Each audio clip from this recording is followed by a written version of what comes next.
Hi, morning, Jody. You can check. You can, yeah, no problem.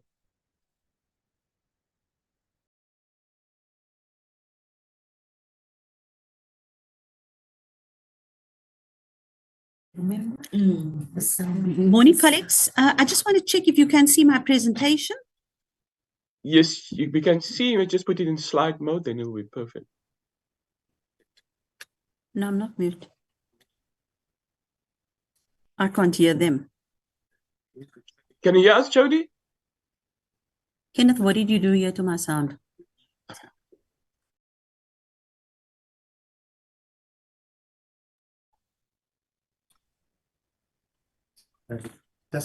Andre, Can you hear? Can you hear me, Jody? fantastic. I'm hearing you through the TV, Andre. Fantastic. Can you see my presentation? We can see the presentation. You might just put it in slide mode, then it will be fine. Perfect. I'll stop sharing. I was just testing. Thank you very much. No problem. Okay.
Oh, good.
Hi, Judy, morning. Hello?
Committee Secretary.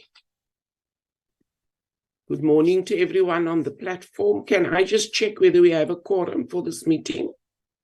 Hi, good morning, Chair. We do not correct. Maybe we should give another 5 minutes for members to join the platform, Chair. Okay, thank you very much. You can switch off your camera.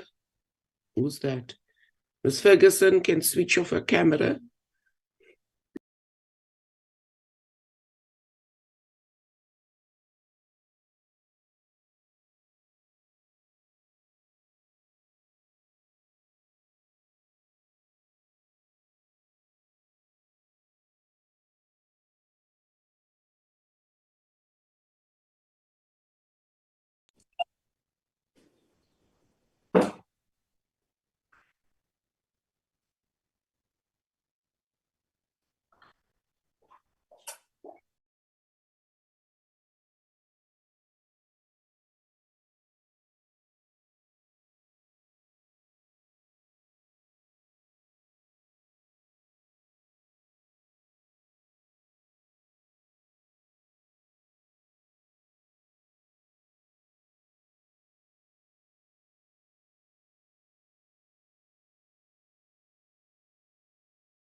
Hi, good morning, Chair. We correct. Shall I do the roll call, Chair?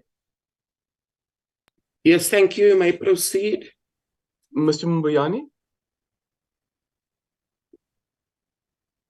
Good morning, Chairperson. Good morning, colleagues. I'm present. Thank you very much. Good morning. Recording in progress. Mr. Bergman, Good morning, Chair. Good morning, everyone. I'm present. Ms. Mwatse, Good morning, Chair. Good morning, colleagues. I'm present. Good morning. Ms. Grunyana, Good morning, Chair. Good morning, everybody. I am present. Good morning. and Mr. McPherson. I'm here. Good morning. Morning. Chair, those are the members currently on the platform. The others may join us, and we have some apologies, Chair. Chair, pardon me. Good morning, Chair. Mr. Mulder is also Mr. present. Mulder, my apologies, yes. And I'm Mr. also here, Chair. Monakedi. Thank May you, have Chair. joined us. So it's Mr. Mulder and Mr. Monakedi. Monakedi. That must be added to roll call. Okay, no, that's fine. We can proceed with our meeting. Can I have the agenda displayed, please? Can we hear whether there are any apologies, Andre? Chair, we have two apologies from Mr. Malamatia and Mr. Tring. They will be joining later. They are traveling to Cape Town at the moment, Chair. So they will join as soon as they arrive in Cape Town. Thanks. That's fine. Can I have movers and seconders for the adoption of the agenda?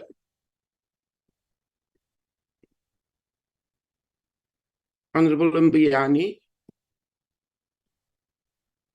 Thank you very much once again, Chairperson. I propose that you adopt the agenda as reflected. Thank you. Thank you. Honorable Monakedi. Thank you, Chair. I second the proposal for the adoption of the agenda. Thank you. So our agenda is duly adopted as displayed on the screen.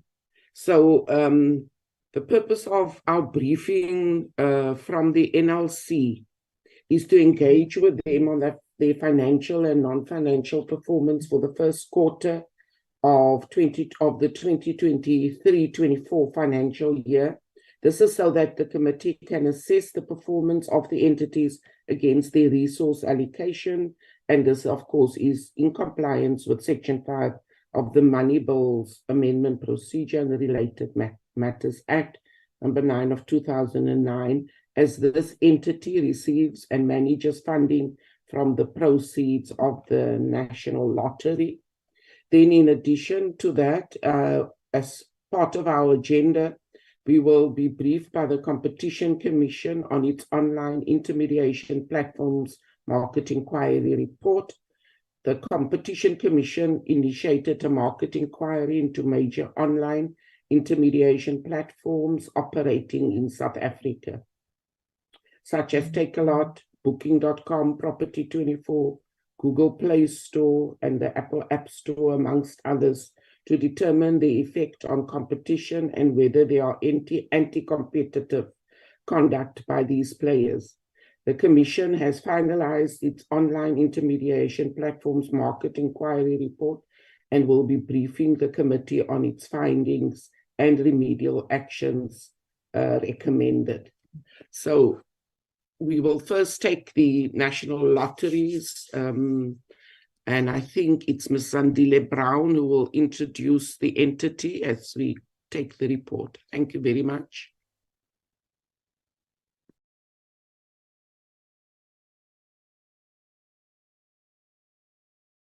Good morning, Honorable Chairperson and members.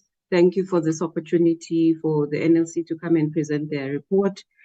The NLC is led by the Chairperson, Mr. Bani Pityana, and Ms. Jody Scholes as the Commissioner. I will allow the Commissioner to indicate who in the management team she'll be presenting with in this meeting. Thank you, Chair.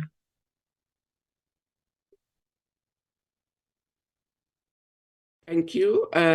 Chairperson, Prof. Pityana, you can make some introductory remarks. You must unmute yourself. I see your video is on. Good morning. Good morning. Honorable Chairperson and members of the Portfolio Committee. My name is Bani Pikiana, Chairperson of the National Lotteries Commission. We are attending this meeting as the board. Other members of the board should be in attendance, and as the commission led by the Commissioner, Ms. Judy Scholz. There is a presentation that has been prepared for this meeting, and the Commissioner will introduce the presentation and the presenter for the meeting. And we are delighted to be in your presence, and I remain in the meeting and will be ready to answer any questions that arise as a result of our presentation. Thank you very much, Chairperson. Thank you very much, Chairperson. We welcome you and other board members to this meeting. Can I hand over then to Ms. Scholz? Good morning, Chair, and good morning to all of the honourable members. Thank you very much for the opportunity to present on the National Lottery Commission's our Q1 performance, financial and non-financial performance. Chair, in the room, I have with me Ms. Anashni Maharaj Doman. She's the acting COO. I've got Ms. Khao Moloko. She's the Senior Manager for Human Capital Management. Mr. Kreet Mashego. He's the acting Senior Manager for Corporate Performance. Mr. Motibi Ramusi, he's the CIO. Mr. Andre Kritzinger, he's heading up our modernization program. Mr. Vincent Jones, he's the Chief Audit Executive. And Ms. Tina Maharaj, she is our CFO. Chair, that's the team. We're all sitting in a room, and I will be taking you through the presentation. I just want to bring up the presentation.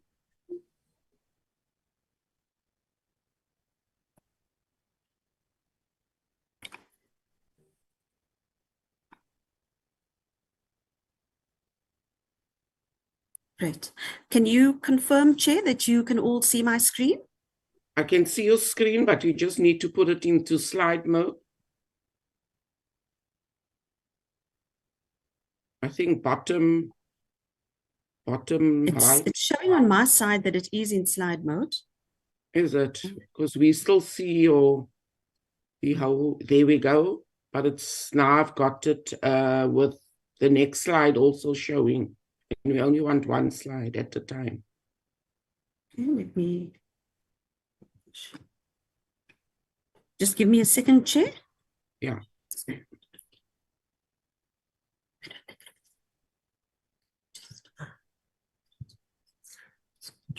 Display settings now. Then share now and then just click select. Share screen. And then click the slide down. Teams.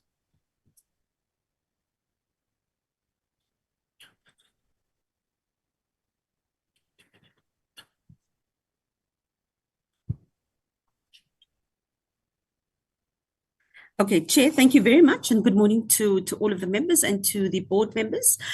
Chair, I think we still don't have it the way we want it. It's still showing the two slides.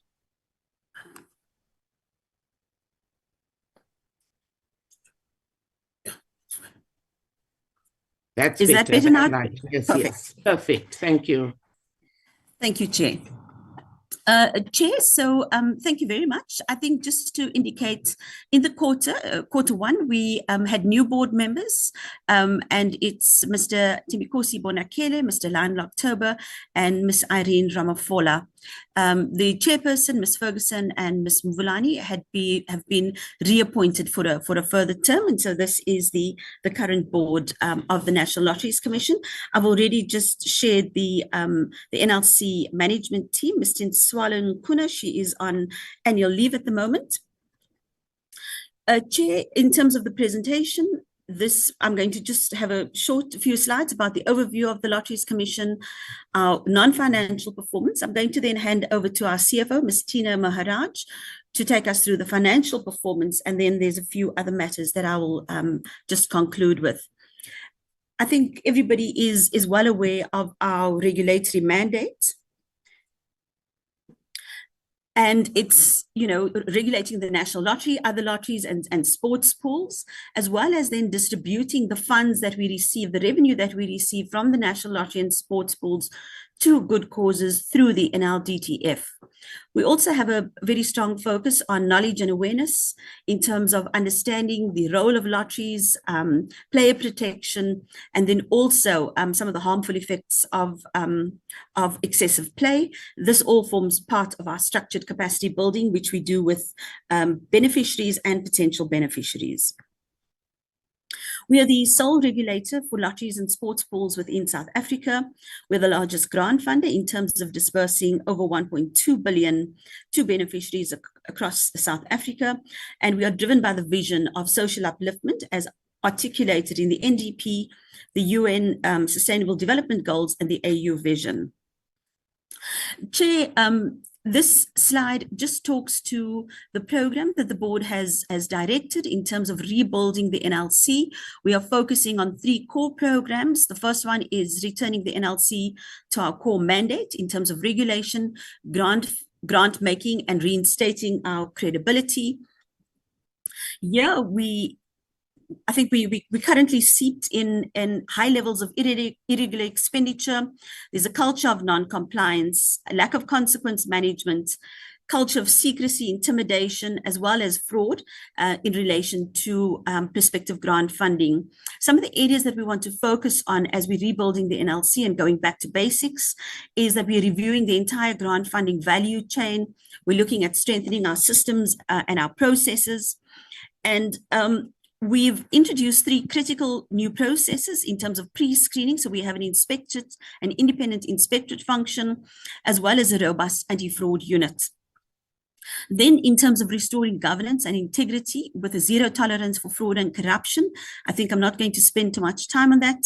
We've been in the news for all of the wrong reasons. Some of the activities that we've started already is we are ensuring that the internal audit and our risk units are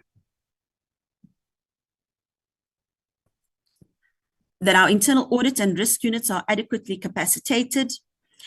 We intend adopting an integrated anti-bribery, fraud and corruption strategy across the organization, and then also cascading some of these fraud risk assessments throughout our processes, and then looking at factors that we need to mitigate on a continuous basis. And then also ensuring that we have a proper recording of fraud and corruption incidents so that we are able to identify trends and also, gather some intelligence in terms of these trends. And then the last pillar that the board has indicated we should focus on is building operational excellence. I think the biggest challenge that we have is we've got an enormous amount of applications for funding and our resources are quite limited. And so we really need to think about our funding model, coupled with some strengthened systems and ensuring then that the process is robust, but it's also really aligned to the development needs of our country.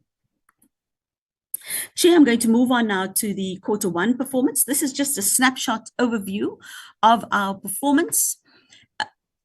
In Q1, we've created 2,384 jobs. 1,743 of those jobs were in the charities sector, 73 in the sports and recreation sector, 50 in the miscellaneous sector, and then 518 in the arts, culture, natural and national heritage sector. The grant applications, it just gives you a flavor of where we've typically the 3 largest provinces that we get the bulk of the applications from. In terms of our corporate performance in Q1, we haven't hit the minister's target of 95%. We're standing at 62%. Some of these have been delayed as a result of our procurement processes, and I'll get into that in a little bit later. In terms of our stakeholder management, marketing and comms focus, I think subsequent to the portfolio committee visit, we've also gone back and re-looked at our stakeholder engagement model, and we've been able to conduct 112 education and awareness workshops and have 31 shareholder engagements. In terms of our regulatory compliance mandate, we've identified, monitored, and investigated 200 lottery schemes. This is quite an important area for NPOs and NGOs in terms of raising funds for the for the operations. And so that is quite important in terms of ensuring that these NPOs, NPCs are compliant and are able to then generate those funds adequately. In terms of the financial implication of illegal lotteries, we estimate that to be just over 4.2 million. We've also identified about 23 lottery schemes. In terms of our monitoring of the current national lottery operator, there's a defined criteria in terms of how we should inspect when draws take place, and we've inspected 22 of those draws. And these range across Powerball, Lotto, and Sports Stake. A big focus of our work currently is around human capital management. We've brought in 39 graduates and 26 student interns placed in our head office and our provincial offices. I think just going forward, this is an area that we really need to focus on in terms of looking at the implementation of our Future Fit People strategy. And here we need to really look at the skills, the role profiles, and making those enhancements as we're building the NLC. In terms of our finance target, we've only paid out 23% of the first tranche payments against a target of 90% for Q1. I'll get into those reasons shortly. And then I think just in terms of the procurement for designated groups, Q1 has amounted to about 20 million. We've spent about 12.8 million on companies who are owned by Black people, another 4.8 million on companies owned by Black women, and then companies owned by youth, 3 million.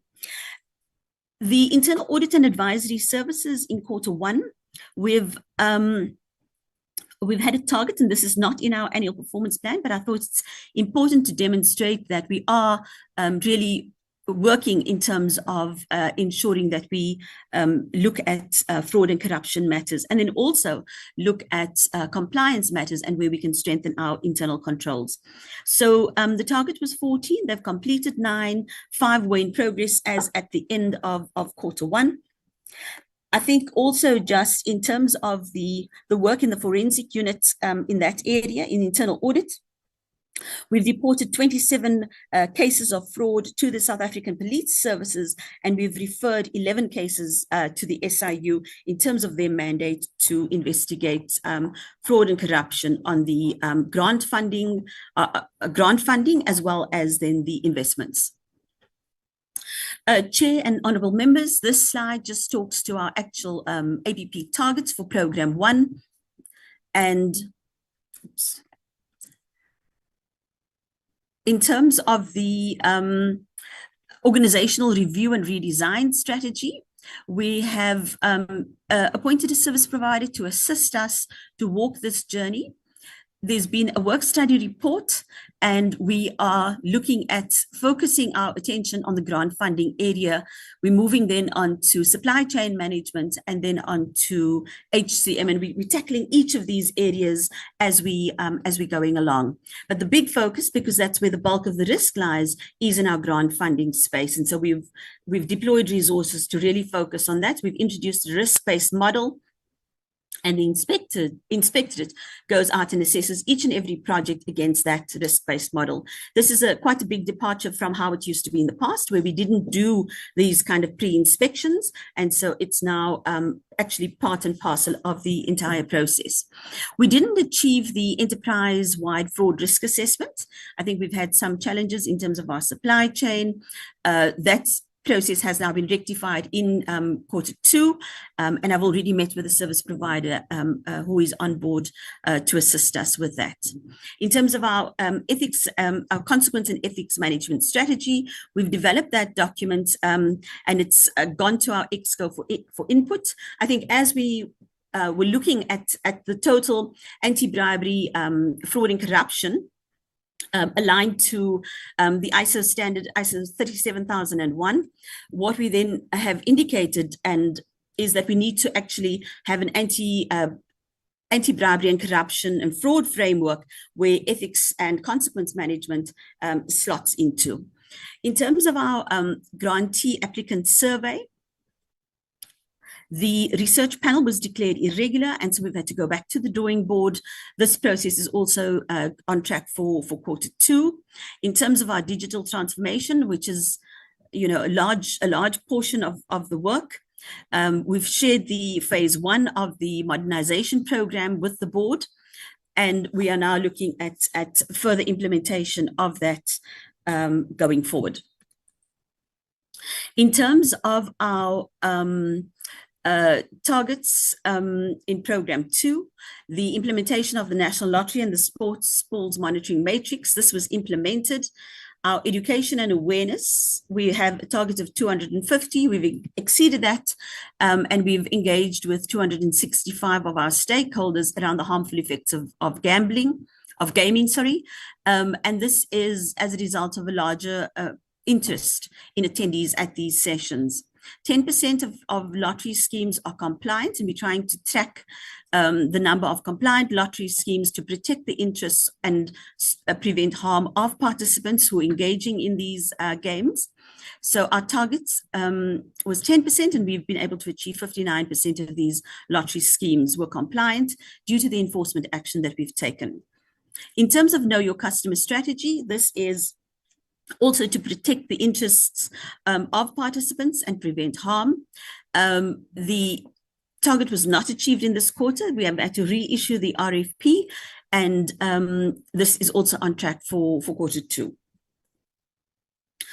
Then moving on to the looking at strategic partnerships, and this is around our research-based funding model. We've developed the terms of reference, but we haven't been quite ready to issue this at the end of Q2. We will look and see perhaps in Q3 whether we can whether that process would be resuscitated. It's largely dependent on the actual research-based funding model, and the idea is that we're looking at implementing partners who can assist us with, you know, disasters, natural disasters, fires, floods, and who are then able to go and assist in providing that first line support. The chairperson and myself, we have met with the Minister of Social Development, and the teams have also met at an operational level for us to also to identify some of their strategic priorities so that we can also ensure that we provide support. In terms of the impact assessment on our small grants, and so more than 80% of our applicants apply for small grants, and so this is the bulk of the work. And so we'd like to do an impact study just to determine is the funding making the actual difference that we need it to make? And so, you know, once again, I think that research panel was irregular, and the targets is part of Q2. Then in terms of our monitoring assessments, the target was 750. We've been able to do 769, largely as a result of the pre-visits that we've done in April. Then, you know, quite a big portion of the work is around capacity building and a mentorship program model. We've reviewed this and we've submitted the report.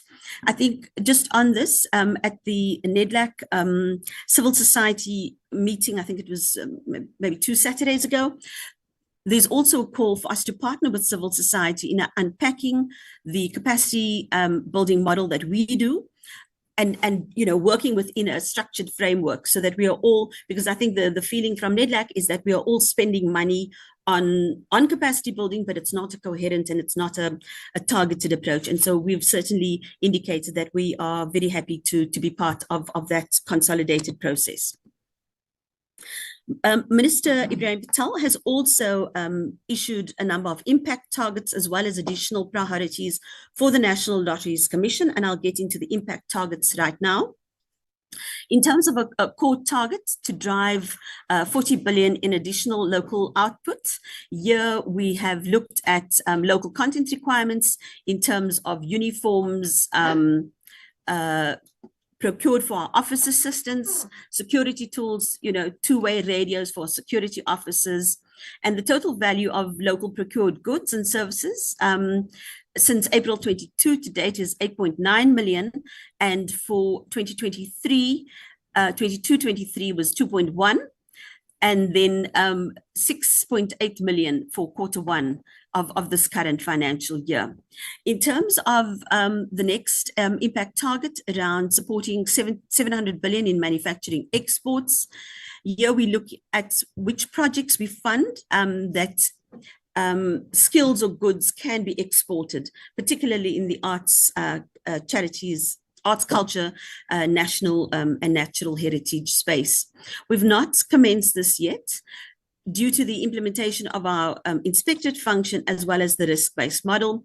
We do have a plan in place to make sure that we catch up and that we try and stick as closely as we can to the legislated 150 days turnaround time. But that's, we haven't started adjudicating in Q1. We have started, however, in Q2. Then in terms of supporting jobs, our target is 10,000 jobs for the year. We've been able to, in Q1, retain or create 2,384 jobs. And out of these, 1,642 were permanent jobs and 742 were temporary jobs. Then looking at the support programs administered by the DTIC group. So this is our funding for projects through the NLDTF. And here in Q1, we didn't adjudicate any applications. That has, however, since been rectified in Q2. We have a target of 200 case studies in terms of workers, entrepreneurs, professionals, communities that we've supported that have been impacted by the DTIC, and we've been able to package 50 of these stories as part of this presentation. It's a separate presentation, primarily due just to the size. Then in terms of our education and awareness workshops in districts, we've been able to conduct 112 of these workshops across the 9 provinces. I think if you just look at some of the provinces where there has been quite an increased number, it's as a result of a high demand. So people would approach our offices, request this, and we would then put that into a work program so that we can, conduct these workshops across the country. Then I think I indicated this up front. Our target is to achieve 95% of our KPIs on the APP. For Q1, we've only been able to achieve 62%, and for the reasons that I've just explained previously. Then in terms of the APP, just excuse me, I just need some water.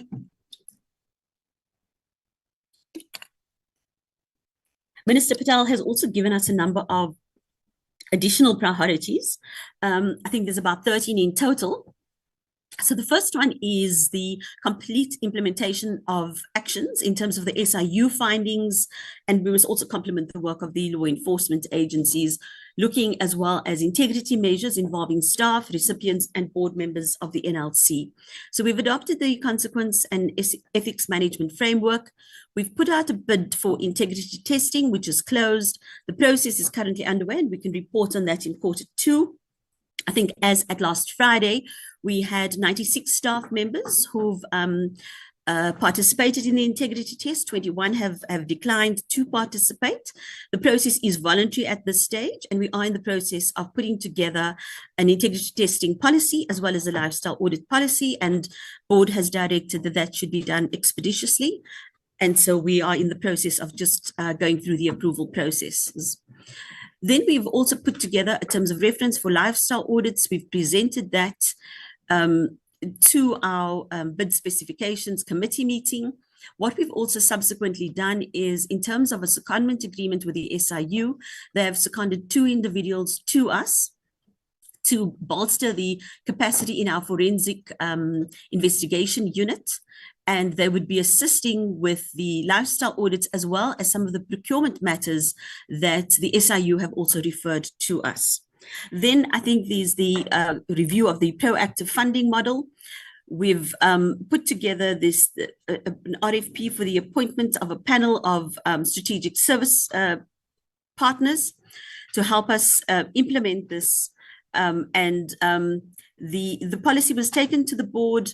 The grant funding, the application-based program was approved by the board, and we're still just needing to fine-tune the proactive funding program. And I think the chair has directed that we need to just convene an urgent meeting with him.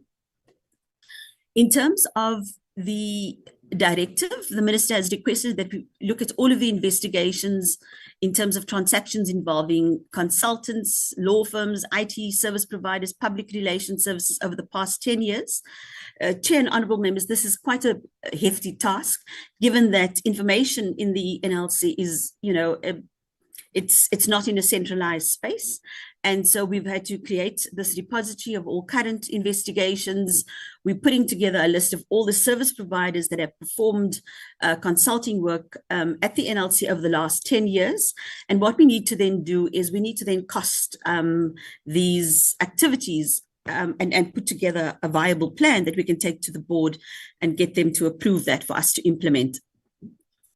Then I think just, looking at a wide investigation beyond the proactive funding, looking at the contracts. And so I think the forensic unit within the internal audit units have been really busy in this space, putting together these all of these lists, but also then understanding what are some of the recommendations that are coming out of the forensic reports that they've issued to make sure that we then are implementing these. Investigating activities of the regions of the NLC. So we've conducted 22 site visits in Q1, and then we also look at specific regional offices to do risk assessments, and then, where we can identify additional fraud risks, and we'll do that during Q2 and Q3. Then looking at all of the previous forensic internal audit reports, and then looking at those recommendations. So what we've done in this space is the forensic reports. We've created a repository of those that have been done by internal audit, as well as those that have been conducted by external service providers.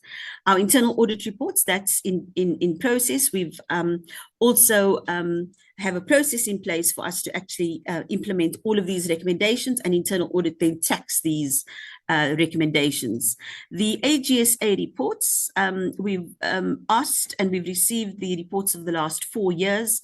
I think the last 2 years are helpful. Previous reports prior to that indicate that the NLC had received clean audits. So what we're actually doing is we're looking at all of the management letters and identifying internal control gaps that we are actually busy plugging as we find them. Then I think I've spoken about the AG findings. We do have a process in place to look at this year's AG findings, and we'll then include that just the last 2 years then, and we're expecting to start that in Q3. In terms of support for whistleblowers who were threatened or dismissed, the board has approved a reparations project. The project is making quite a bit of headway.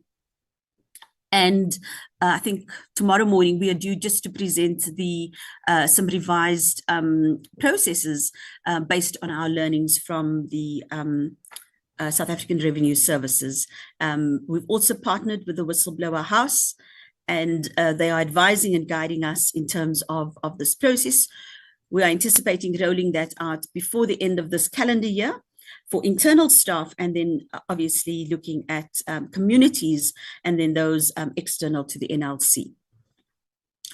The process of looking at the position of communities who were deprived of support of NLC funding. I think this is also part of the reparations program.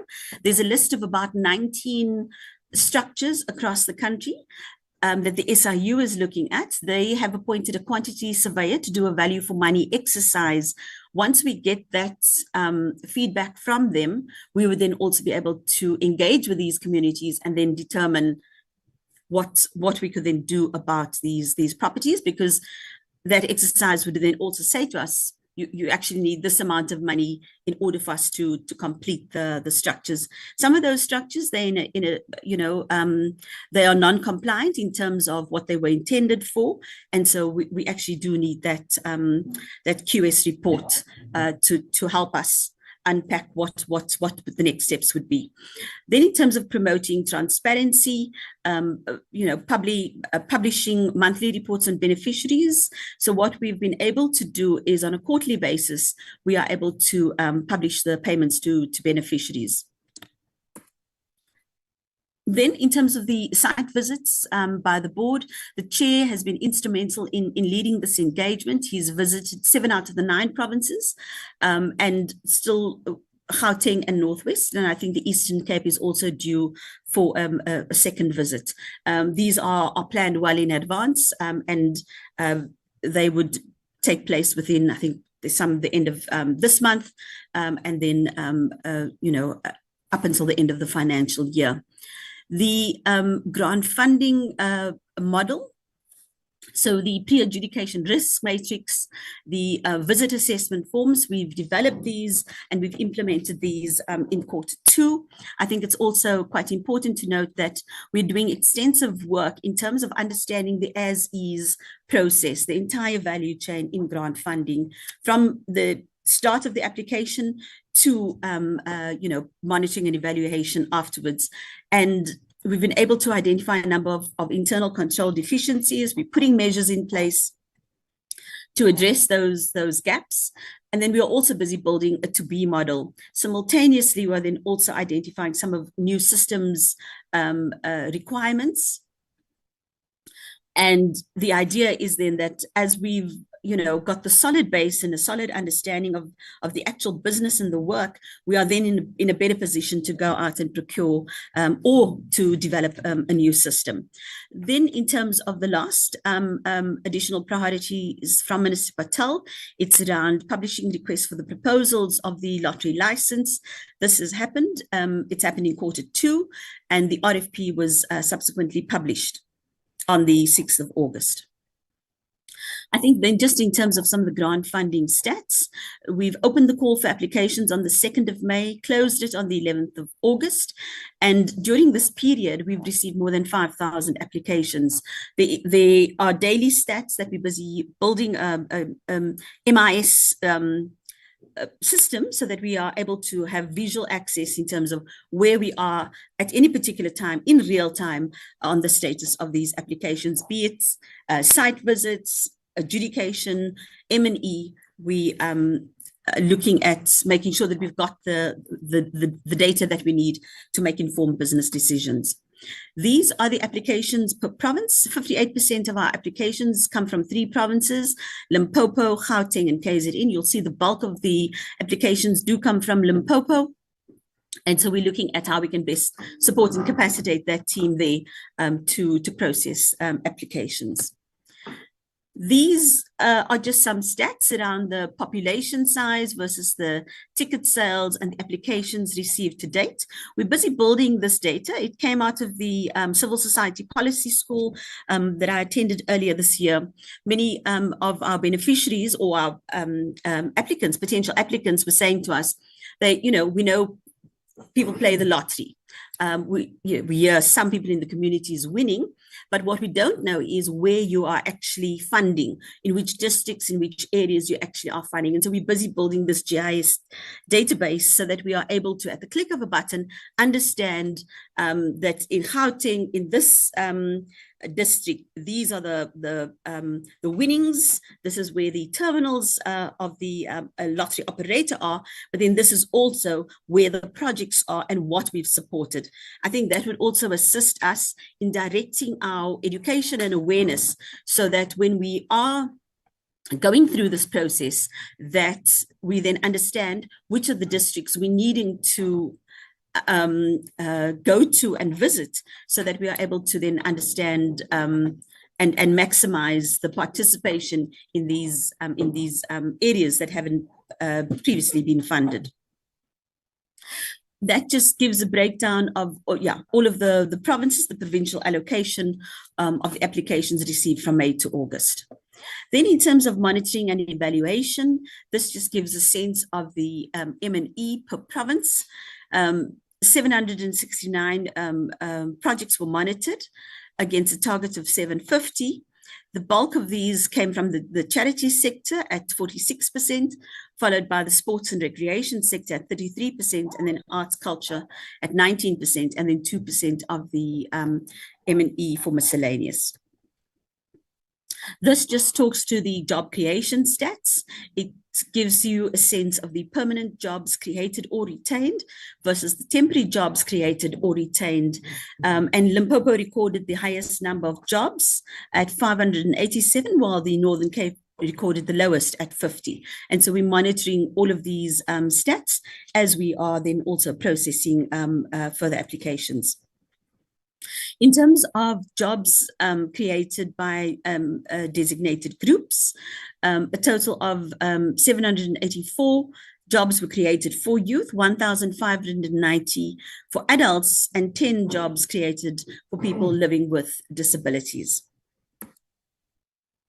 In terms of our NLC 4.0, and I must admit that 4.0 is a bit of a, we decided we should be shooting out the lights in this regard. And so our digitization roadmap is to enable us to leapfrog, specific technologies, bring in quite a range of tech to support the work that we're doing.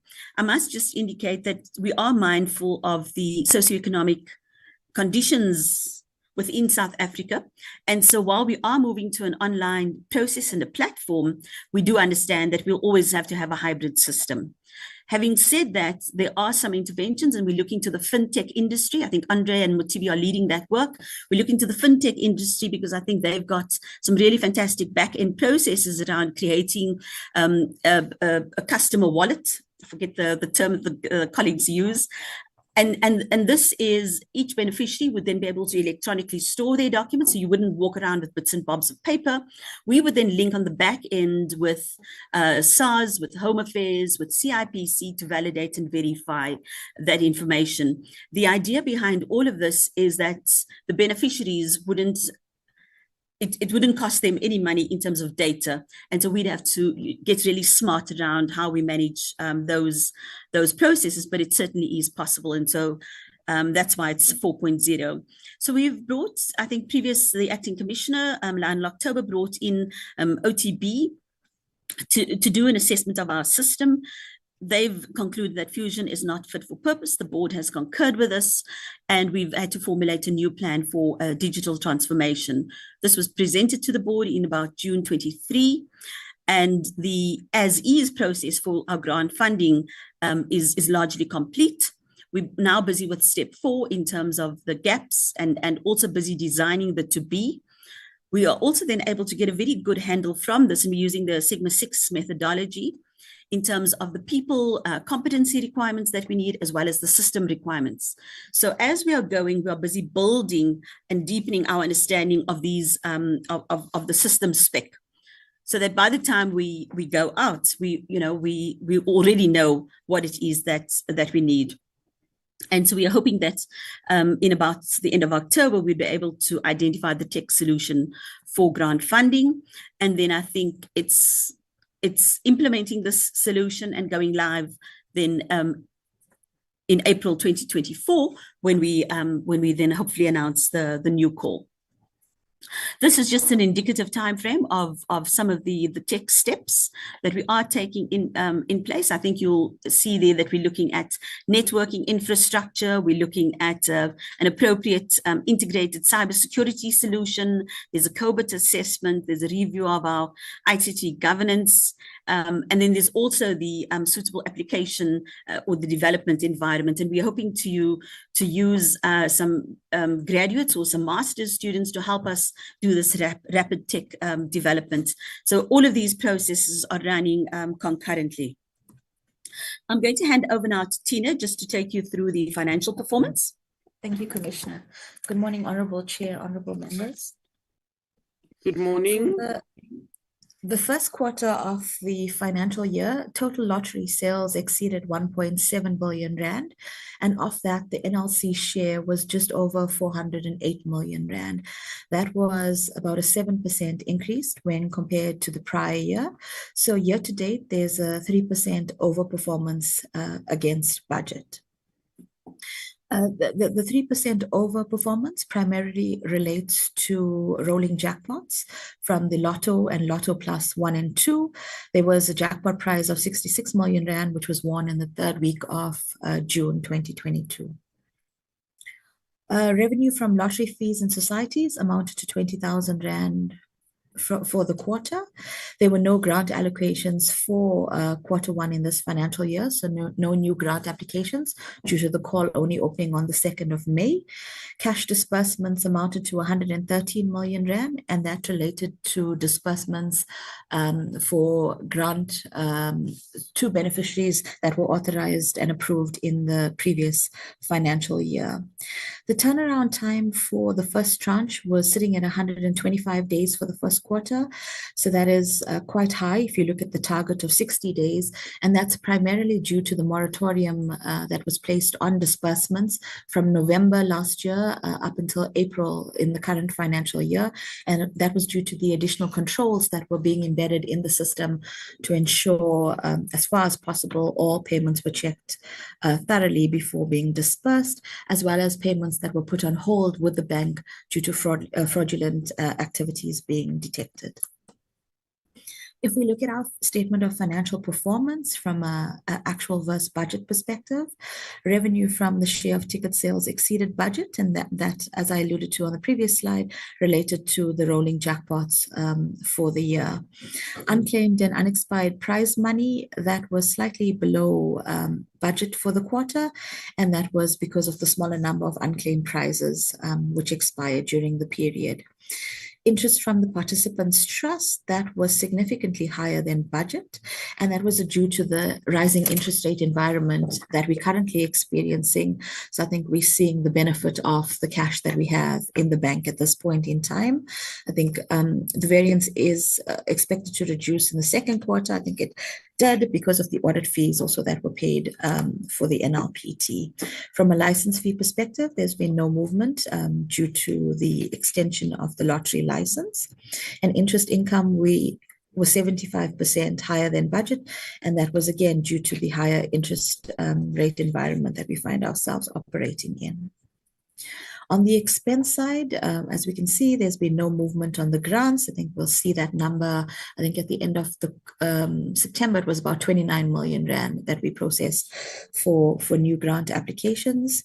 Employee costs at the end of June were sitting at 67 million versus a budget of 76 million, but that was due to the delay in the implementation of salary increases, which were only implemented at the end of the first quarter, as well as the vacancies in the organization.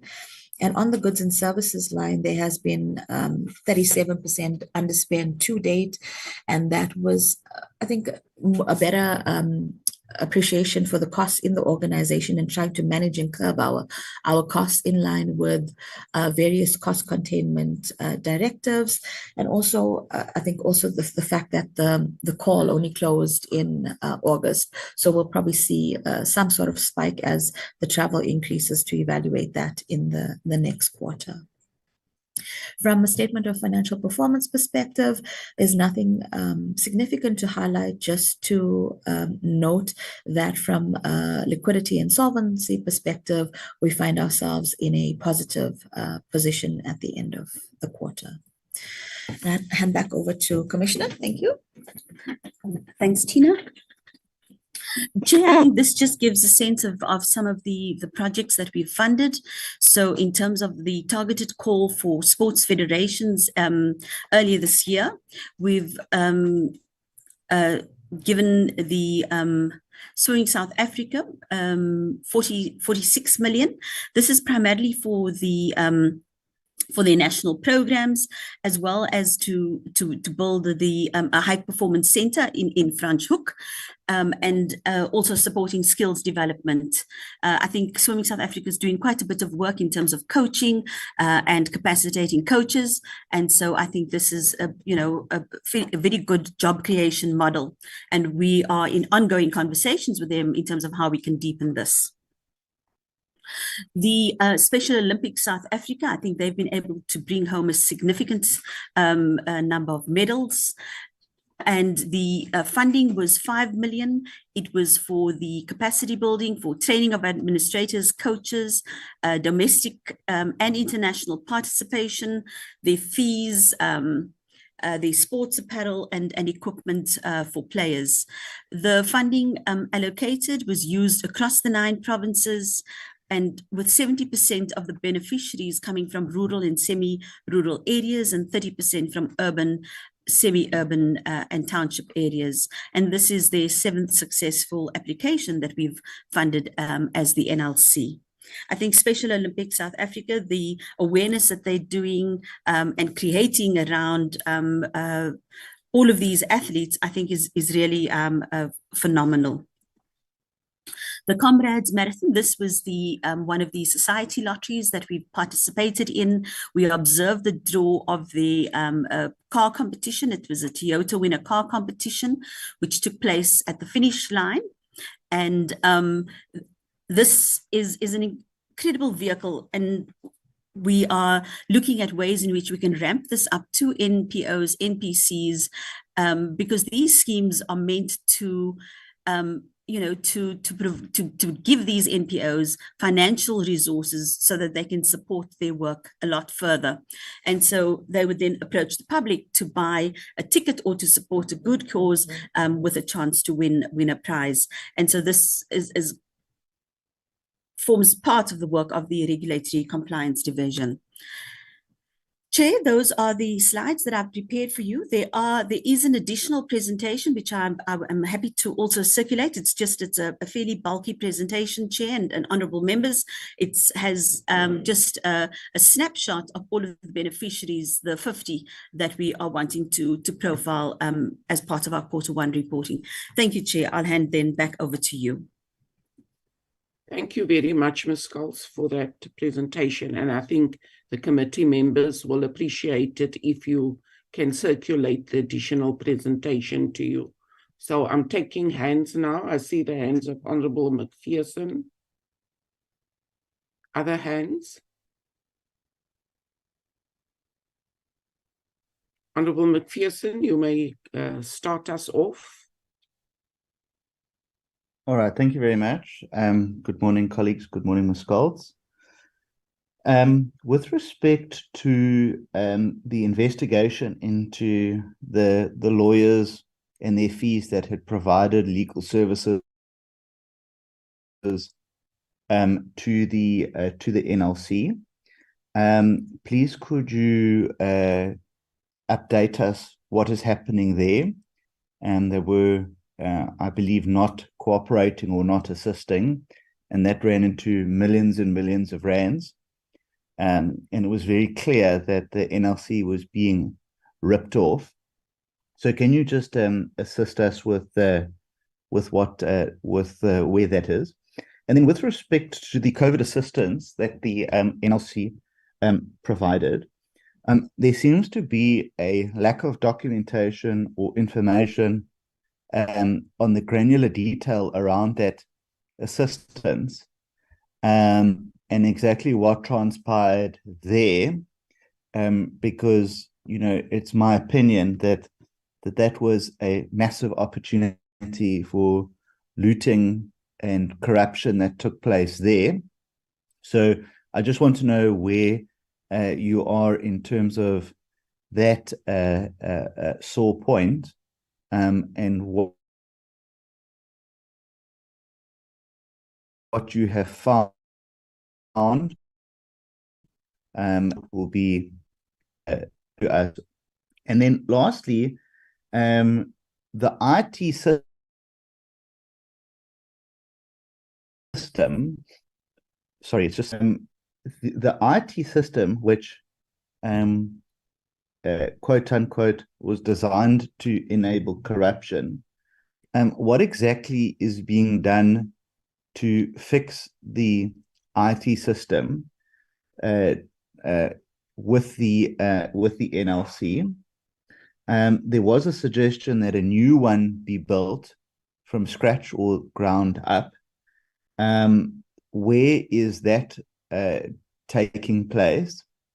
And if you need to build a new system because the current one enables so much corruption, what has been done regarding the current system and those that were the designers or enablers to create a system that was able to loot and steal money from people that desperately deserved it or needed it?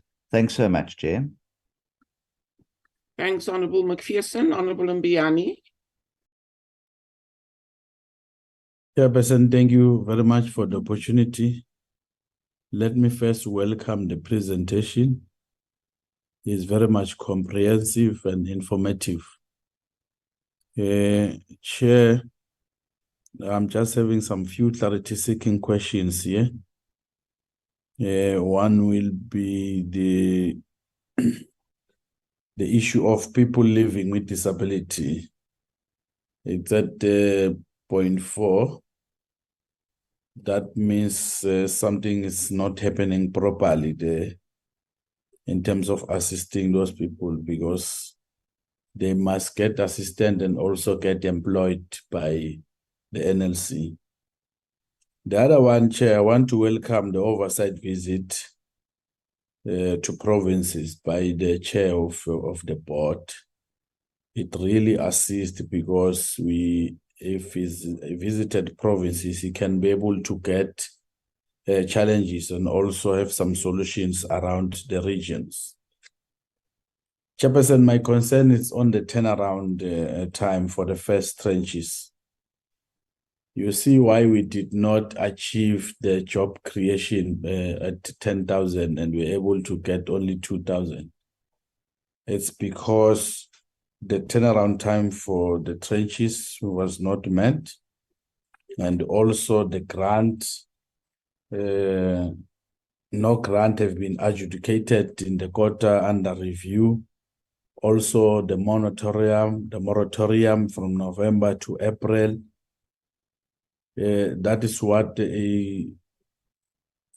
it's not creating jobs for our masses. Chairperson, the 62% performance against the 95, it's a serious problem. I think we need to get more clarity. What are the challenges? And why are we here now? And how are we going to meet the 95% as envisaged? Chair, the challenges with supply chain, I think we need to get more clarity. What are the challenges with supply chain? Do we have challenges of human resources? We don't have the capacity that is needed, or what? The other one is the collaboration, Chairperson, the collaboration with universities in terms of the internship program. How many programs that are there? And in terms of the internship program that you spoke of, in terms of demographics and also provinces, are there provinces that are not performing properly in terms of the interns? And what is the strategy that we use to recruit all the internship that you spoke of? Chair, the second last, I think the proactive funding also, Chairperson, it's under review for quite some time now. Can we get clarity as to when are they going to finish? Because one of these things that is giving us challenges in terms of job creation and also emancipation of our women and youth is the proactive funding that is still being reviewed. This is the last, Chair. The issue of let me consult my notes. The outstanding funding. to most important NPO like GPF, and also especially in Mpumalanga, the region of Mpumalanga. Yeah. Chair, can we get the education and awareness program moving? Because here we're looking at uplifting the life of our poor people. But now we're told that big NPOs like Olympics, they are being funded. What is happening on the school sports on the ground, rural area, school sports, so that the people can be able to compete on the Olympics? Because we have to build on the ground before you can fund NPOs like Olympic, because they do have some sponsors and supporters. School sports on the ground is not active. So I'll pause there for now, Chairperson. Thank you very much. Thank you. Honorable Monakedi. Chairperson, thank you very much. I first want to welcome the presentation as made, which is a very reassuring one in terms of the work that has been done to make sure that they turn the corner in relation to the challenges that have been experienced in the past by the NLC, especially under the previous leadership. The new leadership at the board level and management seems to be on track to making sure that there is full recovery in terms of what the NLC is mandated to do. My first question is in relation to the issue of jobs. I just want to check because they are indicating here that they have been able to create 2,384 jobs. I don't remember coming across a specific target. So I just want to check as to whether is there a target in relation to job creation, which will then tell us as to whether we're getting there or not in terms of the jobs that are being created. The other is in relation to the investigations related to fraud. I just want to check as to whether has there been any consequence measures implemented so far, and whether some of these cases have been reported to the police. If we can get some clarity on that one. And there is an indication of 22 games having been inspected during the period under review. I just want to check as to whether was there anything untoward found during these inspections, and if so, what corrective measures have been taken. The report also indicates that there have been community outreach across the country in the provinces, and the numbers there indicate that the Western Cape is actually leading in terms of the number of outreach programs or workshops undertaken. And of course, in the presentation, it was indicated that in most cases, this is in response to requests that the NLC receives from the provinces, from NGOs or other entities based in the provinces, and they respond and they go out. But I thought they would also go out of their way to make sure that they reach out, especially provinces like Limpopo, where people may have challenges in terms of actually putting across those requests.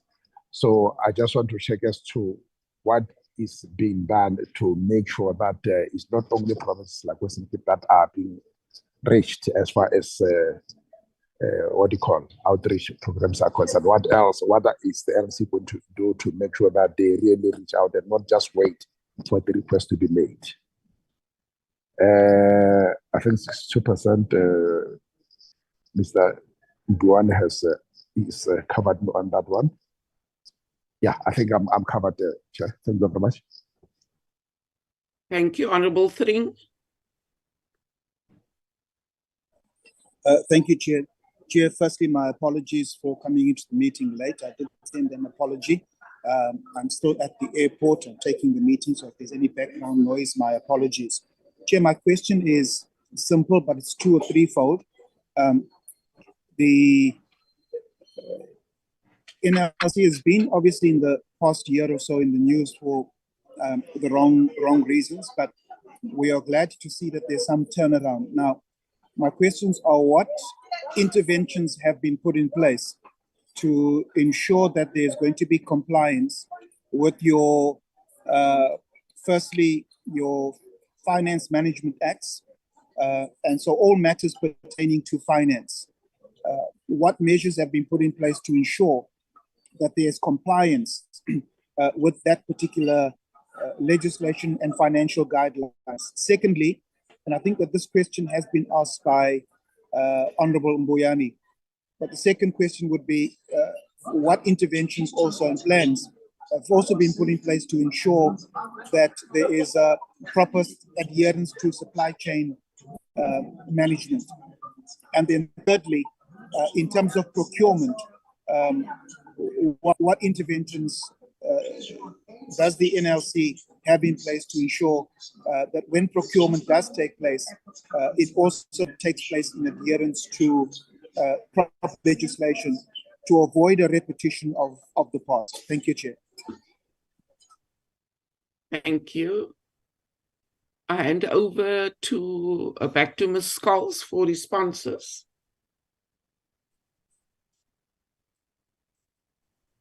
Thank you very much, Chair. I'm really grateful that I have the team with me. And so I'm going to ask, I've also been joined by Mr. Mvelisi Khumgulu. He's the acting head while Mr. Nkuna is on annual leave, so he'll answer the draw questions, and how Moloko will take some of the HCM, and Nashni is going to take some of the ones on ops. Vincent will field some of the ones on the investigations. Tina will take the finance, and then there's one or two that I'll come and wrap up. Mvelisi, can I hand over to you?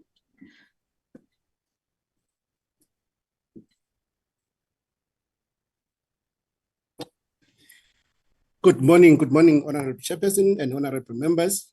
I will take the question from Honorable Bonageli on the draw inspections. These are inspections that we do on a consistent basis to ensure that the operator keeps on complying with the license and the act.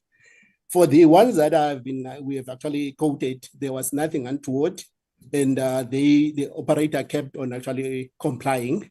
And we keep on looking every month in terms of our inspections. Thank you very much. On the operations. Sorry, Chair, it's just a bit of musical chairs on our side.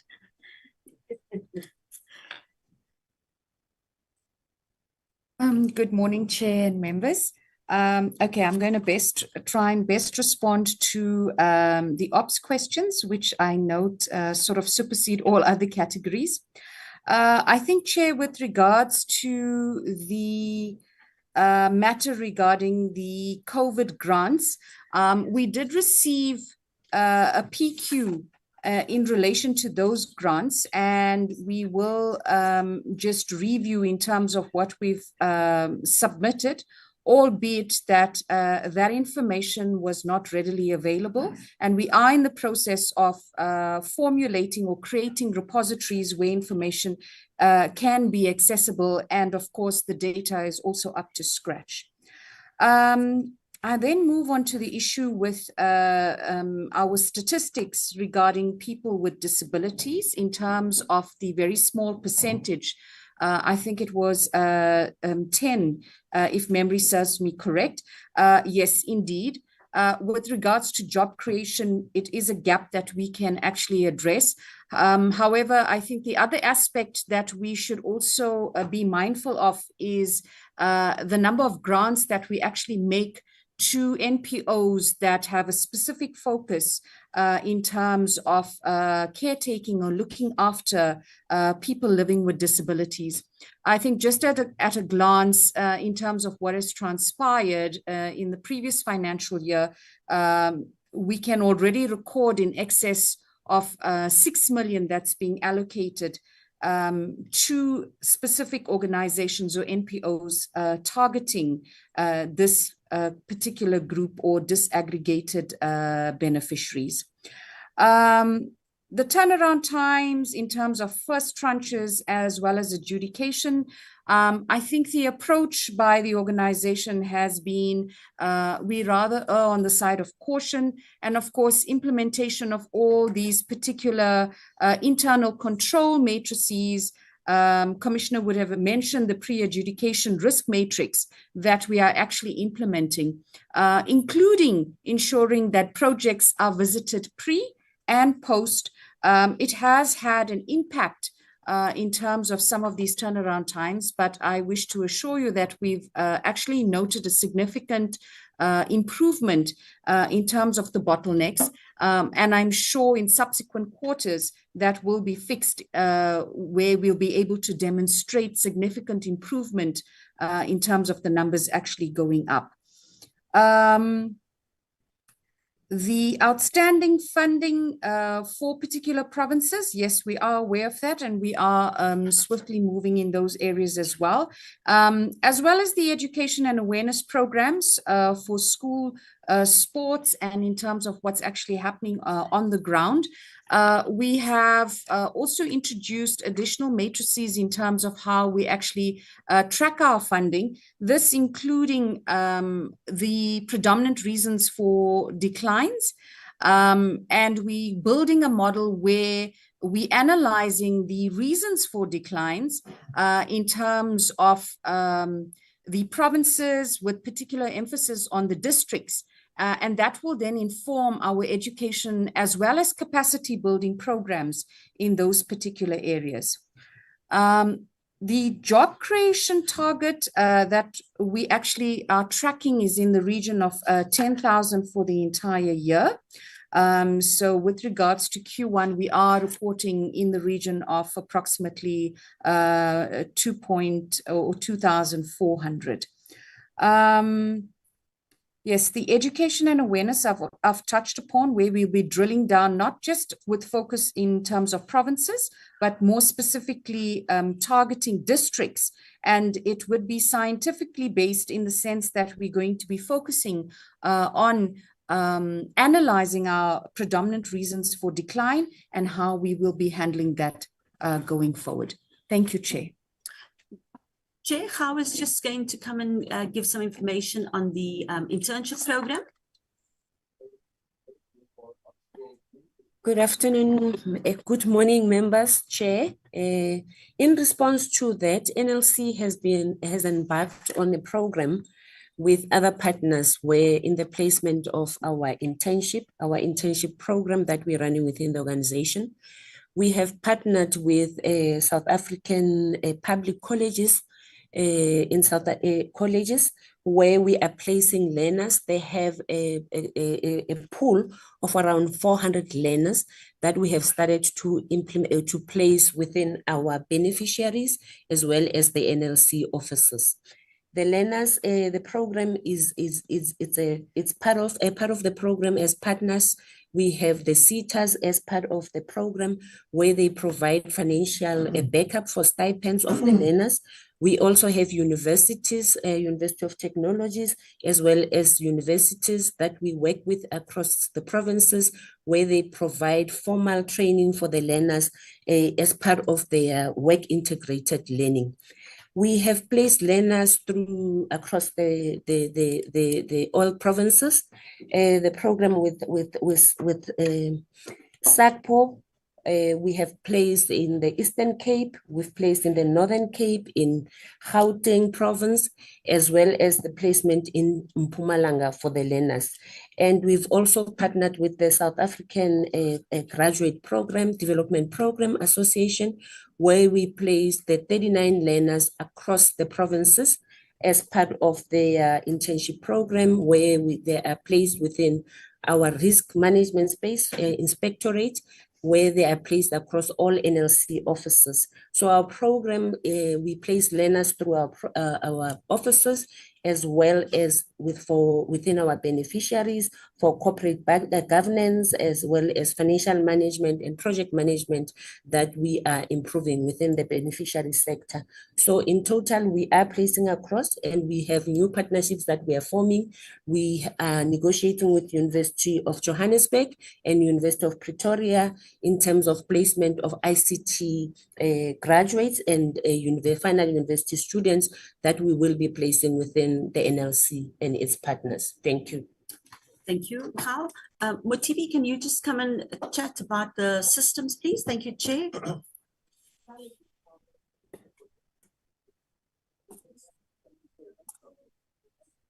morning, Chairperson and members. It's Motibi Ramusi, the CIO. Yeah, in response to the systems issue, the NLC has been utilizing Fusion as an enterprise platform for the entire business. Unfortunately, the proactive funding was actually implemented and managed outside the Fusion platform, which made it a deviation from processes. So it was not actually a technology issue. It was more of a process that was implemented by the organization.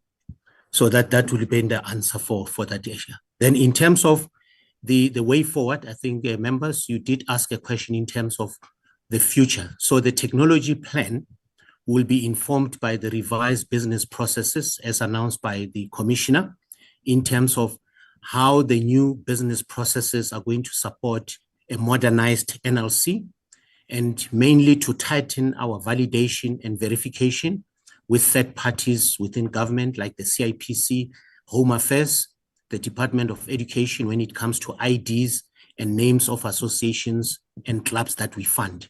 So those will be part of the improved version on our modernized environment. Thank you, Chair and members.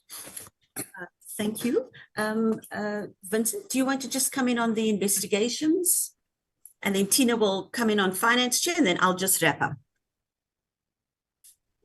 Good morning, Chair. Good morning, members.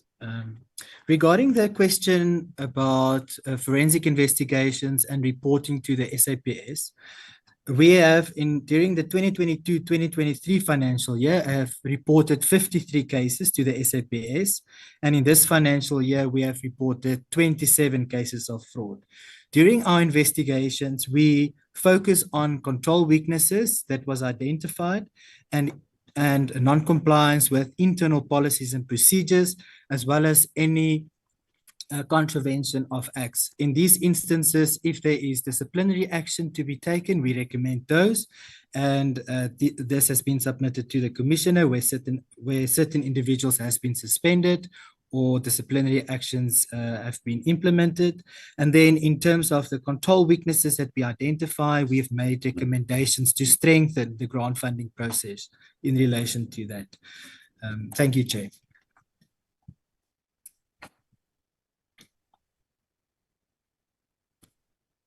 Thank you, Chair. Does that cover everything? No, Chair, we just have Tina to take through some of the questions relating to SCM procurement that Honourable Thring asked, and then I'll just wrap up. Thank you, Chair. Thank you, Chair. Just in response to Honourable Mboyani and Honourable Thring, in terms of the SCM challenges, I think it was multifaceted in the organisation. One of the primary reasons was non-compliance to the SCM prescripts, and that resulted in numerous irregular expenditure in the organisation. As a result, contracts had to be cancelled. I think the other reason is that SCM was decentralized. So there were certain divisions in the organization who took over SCM processes and created panels for themselves, which was not in line with the SCM legislation. So as a result of that, we've had to cancel a significant number of contracts in the organization and now go back to market again and recontract with suppliers. And that's resulted in some of the delays in the implementation of some of our Q1 targets. In terms of what interventions have been put in place to ensure compliance, so we've done an overhaul on our policies. We've re-looked at them in line with all of the relevant legislation to ensure that they're fully compliant. We've also brought in 3 contract resources within the SCM space to help us clear the backlog, implement a loss control function, and update these policies and procedures. On the finance side, we're working quite closely with the AGSA on some of the technical matters that they have raised and working together with the acting COO to ensure that we do 100% review of all projects that are sitting as open liabilities on our books by the end of the financial year. I think the other question regarding the implementation of proper legislation, and that again is through the review of all our policies and processes. We also appointed, the head of SCM is currently on suspension, so we've appointed a contractor in that space, and there's a proper review of all specifications that come to the SCM division before it goes out to market. So we're trying to clean up the irregularities of the past relating to non-compliance from a specification perspective as well. Thanks, Chair. I'll hand over back to Commissioner. Thank you. Thank you, Chair and honourable members. I think just in response to Honourable McPherson's questions about the investigations into lawyers, this is in the purview of the SIU. What we have done is we have, in terms of the PFMA, we are allowed to piggyback on other public entities who have procured. So we've approached two sister entities within the DTIC group to request if we can use their panel of attorneys. What we've also done is, with Tina in the room, Chair, she will negotiate any price. And so we've been able to fix those prices, negotiate the prices down. In fact, it was quite interesting because some of the firms had actually wanted to quote us different prices. And we then actually bargained and said, no, in terms of the rules, we have to stick to the prices that has been agreed to with those sister entities. So there's quite a dedicated focus on looking at costs and making sure that we are as lean and mean as we can be. In terms of the lawyers as well, what Vincent is doing is also looking at all of the reports that have come in the past to make sure then that they are captured on a register, and that we also then look at the recommendations that have been made in some of those reports. Some of those reports, unfortunately, were swept under the carpet, and so we're looking at them, looking at the recommendations, and then seeing where we can improve our internal processes. Honourable McPherson, you are absolutely correct. There's a lack of documentation in terms of the COVID funding. We've been hunting high and low for that. We haven't been very successful in that space. That list is with the SIU for further investigation. I think there's a lot of cooperation between us and between Vincent and the SIU team, just in terms of that. So I don't have anything to report on that, except to say that we've been able, we're looking for all of the documentation, and we haven't been successful in that regard. So I think the whole point about, the corruption that's happened at the NLC was that you had parallel systems running. So the old proactive funding, this was a manual system that was implemented across the organization, and that in itself creates a challenge. And so the way we are designing the new systems and the new processes, it's based on standards. So we're building in the records management standard, I think it's 15489 or 87, to look at implementing records management, and then also making sure that we then look at our file plan, look at how we destroy records, because that's also been a problem within the NLC. Then I think the IT system, I think the processes that we've undertaken. So I think Motibi has indicated that the IT system Fusion, it's still working. We've been able to make some enhancements. So for instance, from the new call from April, we are now capturing ID numbers. And this is then able to give us a trend analysis going forward.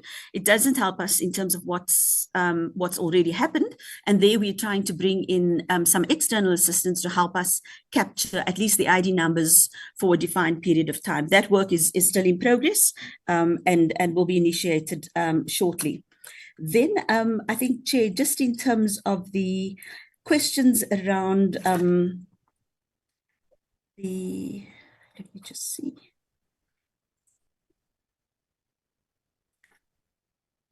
Chair, I think those are all of the questions. Sorry, I'm just having a look. I think just in terms of any NPOs who have not been paid, where they've gotten a first tranche, and they haven't heard back from us, or they haven't gotten their second tranche, it could be one of two reasons. The first one is they've either non-compliant with the grant agreement, so they may not have submitted a progress report.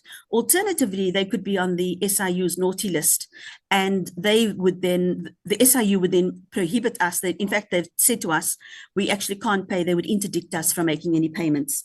And so where there are those and members have that information, please reach out to me. We can have a look at that, and we can then see how we can improve that.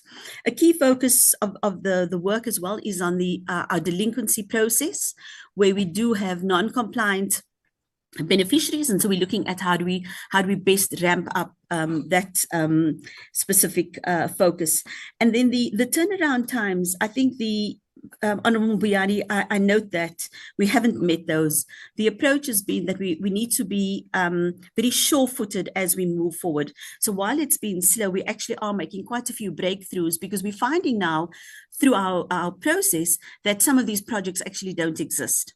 And so it would have just been, same old, if we hadn't implemented some of these mechanisms at this particular point. I think as we are learning and as we are growing and building a lot more of a robust system, whilst also acknowledging that we can't overburden many of our beneficiaries with excessive compliance. But so one of the instances where we've introduced the tax compliance certificate, we thought lots of beneficiaries would actually complain about that, but to our surprise, many of them actually had this, and they were, they actually said to us, "Why didn't you ask for this before?"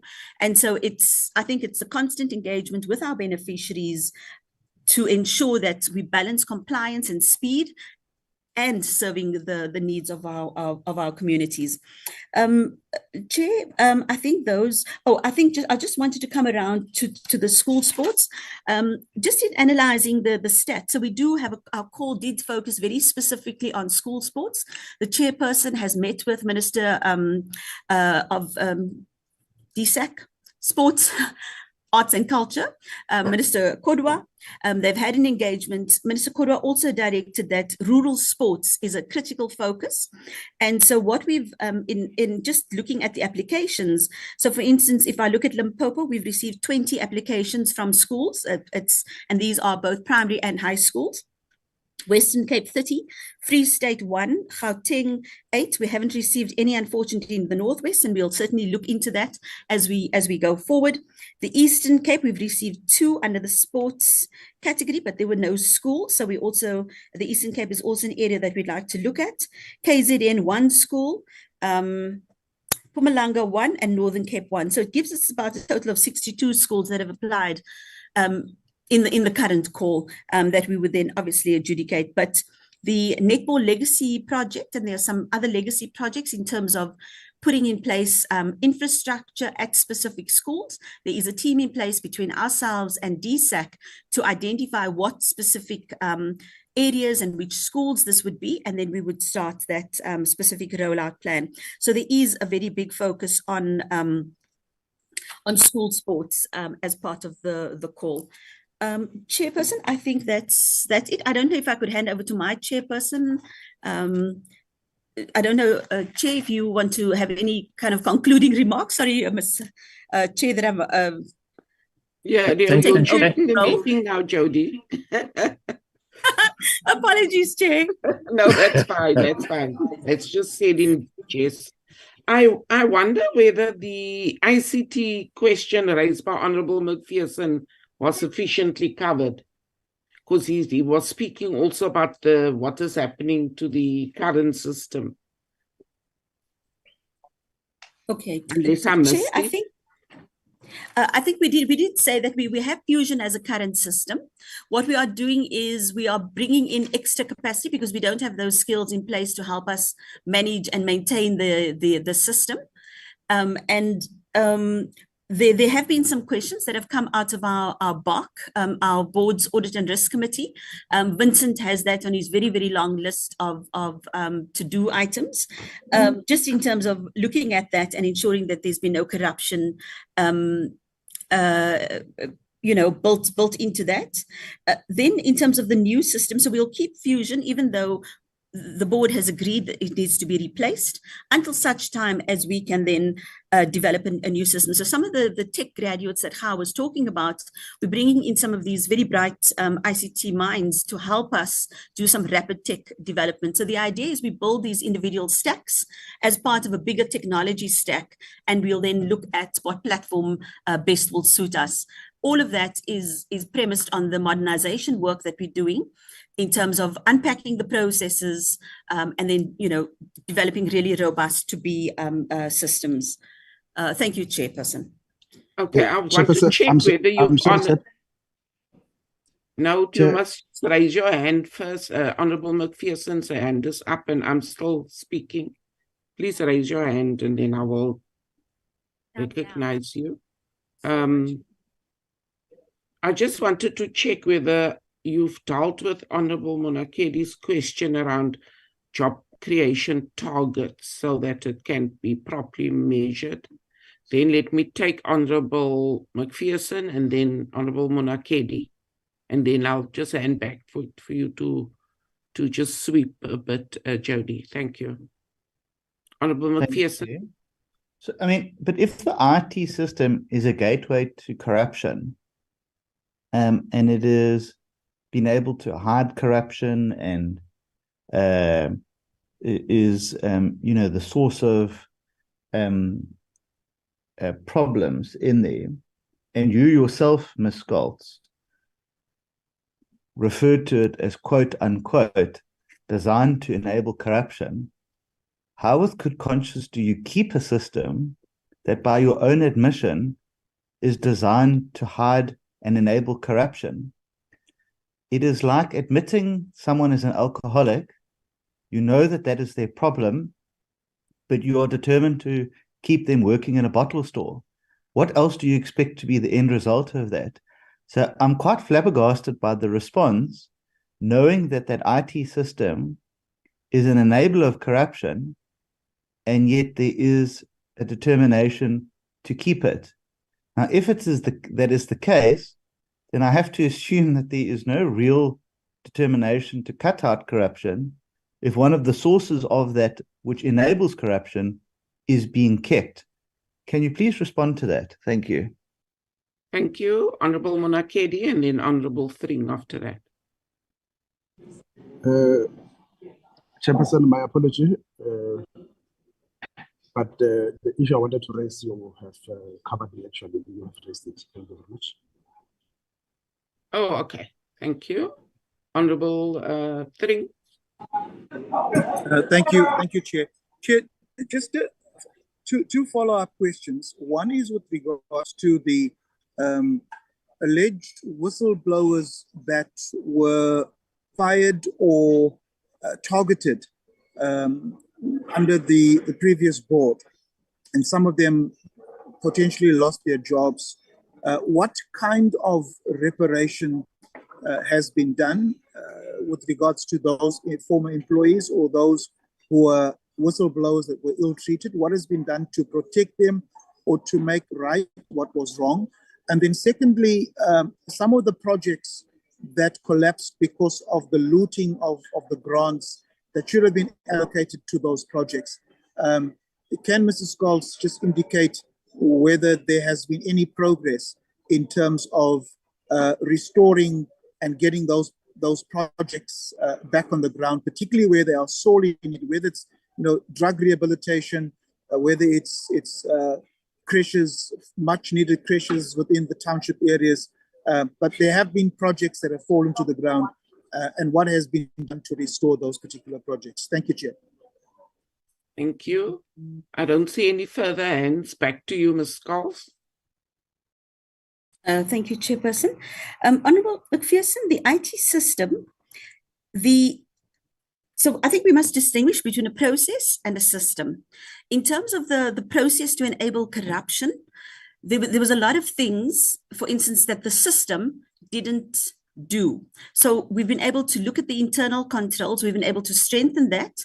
One of the big things that we've also done is include ID numbers. This hasn't been captured previously. That's part of that broader system of corruption. So the ICT system now, we are able to capture the ID numbers. We are able to capture 5 fields. And what we're also doing is there's a validation with CIPC in terms of looking at NPCs. We're also building those validation and verifications with Home Affairs and other on the back end of the current system, because we'll still need that in any new system going forward, because validation and verification by third parties is absolutely critical. So I think we've also had the internal audit unit look at the system.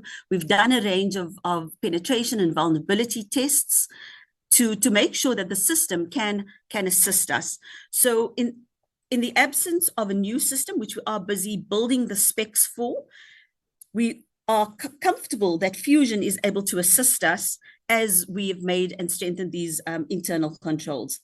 Then I think, Honourable Thring, your question about the whistleblowers, the reparation has been agreed to by the board.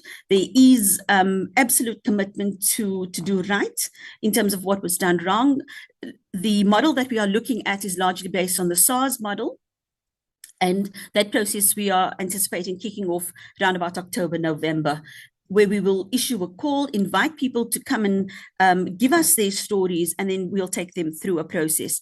In terms of the reparations, that we would look at it on a case-by-case basis, so that each person's experiences we are able to consider and then determine an appropriate response to that. Then in terms of the projects that have been affected by corruption, I've met with a few of the projects, and I agree with you. It's really heartbreaking to actually witness this level of destruction. The SIU has a list of about 19 projects. They've advertised and to bring in a quantity surveyor. So that means that we also can't do that, because it would then be wasteful expenditure. And so we are waiting on them to give us those reports. Those reports would, it's a value for money exercise that we're asking these QSs to do. And they would then be able to tell us what it would cost to fix that particular report. That particular project, and then based on that, we would then have an engagement with the communities that would also then form part of the reparations process. Chair, I think those were the questions. Thank you very much. Thank you. I see Honourable McPherson has a further follow-up question. Honourable McPherson. Thank you. I just want to quote Ms. Scholtz the following words that she uttered. And I quote, "The system was enabled for corruption. It was if people sat around a boardroom table and planned how to corrupt and steal." And if the system still allows for that, I'm not convinced that things are going to change. And I really think that that there needs to be some further detail as to how that system, which was enabled for corruption, is being dismantled and stopped. Because if that IT system, which was so integral into it, allowed for that, and it's just sort of going to be carried on with, I'm not convinced that that things are going to stop. So I think, Ms. Scholtz, that with respect, your answers are sort of trying to dismiss the seriousness of what you yourself recognize is a system that is built to loot and steal. On the issue of Chair, matters that have been handed over for prosecution either by the NLC or SIU, it's abundantly clear that the National Prosecuting Authority have little or no interest of actually putting people behind bars. So people are still driving around in Rolls Royces. And in fact, they probably laugh at these meetings, because some amongst us have been talking about this and blowing the whistle for 8 years or more. And they're still able to wear their Gucci shoes, walk around in their expensive suits with their Rolexes on, driving their expensive cars.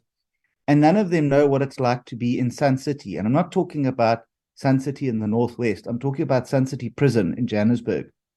So I would really like to recommend and propose to the committee chair that we invite the National Prosecuting Authority to come to this meeting as soon as possible with the NLC and with the SIU and explain to us why no one is appearing before court and why no one is in the Sun City of Johannesburg prison instead of swanning around the Sun City in the Northwest. Please, Chair, can I make that proposal? And can we try and schedule that for as soon as possible? Because, you know, we're tired of hearing that nothing really is happening. And it's clear that the NPA are not interested in doing what their job is. We've seen how they've messed up with so many state capture cases. And the possibility that this can happen here would just be unfathomable and too ghastly to think. So please, Chair, I want to make that proposal. Thank you. Thank you. I think that Ms. Scholes has explained how the system has been strengthened, but I think maybe we must ask for a written response to that question about the existing system and how it's been strengthened to fight corruption. As far as the recommendations now made by Honourable McPherson, I'm sure that we have it. The committee secretary must just check for me. We have an agenda item that we're bringing to the committee, which speaks to the NLC, NPA, and SIU. And then on SIU, I will agree that we must, as we have done in the past, send a letter to the SIU to come and do a update to the committee while we await the final report that will come once the president has received the report. Committee secretary, can you just confirm for us? Chair, we are looking at for the fourth quarter to schedule such a meeting, Chair. We're still in discussion with yourselves and the management committee, and hopefully soon we will go and distribute the draft report. But those items is on the program for the fourth term, Chair. Okay, thank you very much. Then, just in closing, let me just hand over to the chairperson of the board, Prof. Pityana, to do some closing remarks. Sorry, Chair. Yes. Sorry, Honourable Chair. I just McPherson, follow I see your up. hand is Sorry, up. Chair. I'm sorry to interrupt the. I thought you didn't lower your hand. My request specifically is about the National Prosecuting Yes. Authority coming Yes, to this that committee. is on the agenda for next quarter. No. Go Okay, ahead. so the Honourable NPA is McPherson. coming to the committee. Yes, we will process it in Sorry, Chair, Mancom. can you just confirm that the National Prosecuting Authority is going to be coming? I can't confirm that. I want us to process it in Mancom, but I know it is on the program. It has been indicated. I see Honourable Monakedi's hand is up and Honourable Mbuyane. Chairperson, you made a follow-up regarding the issue, the question I raised on job creation. I have not had any response to it, unless I missed it. Thank you. Honourable Mbuyane.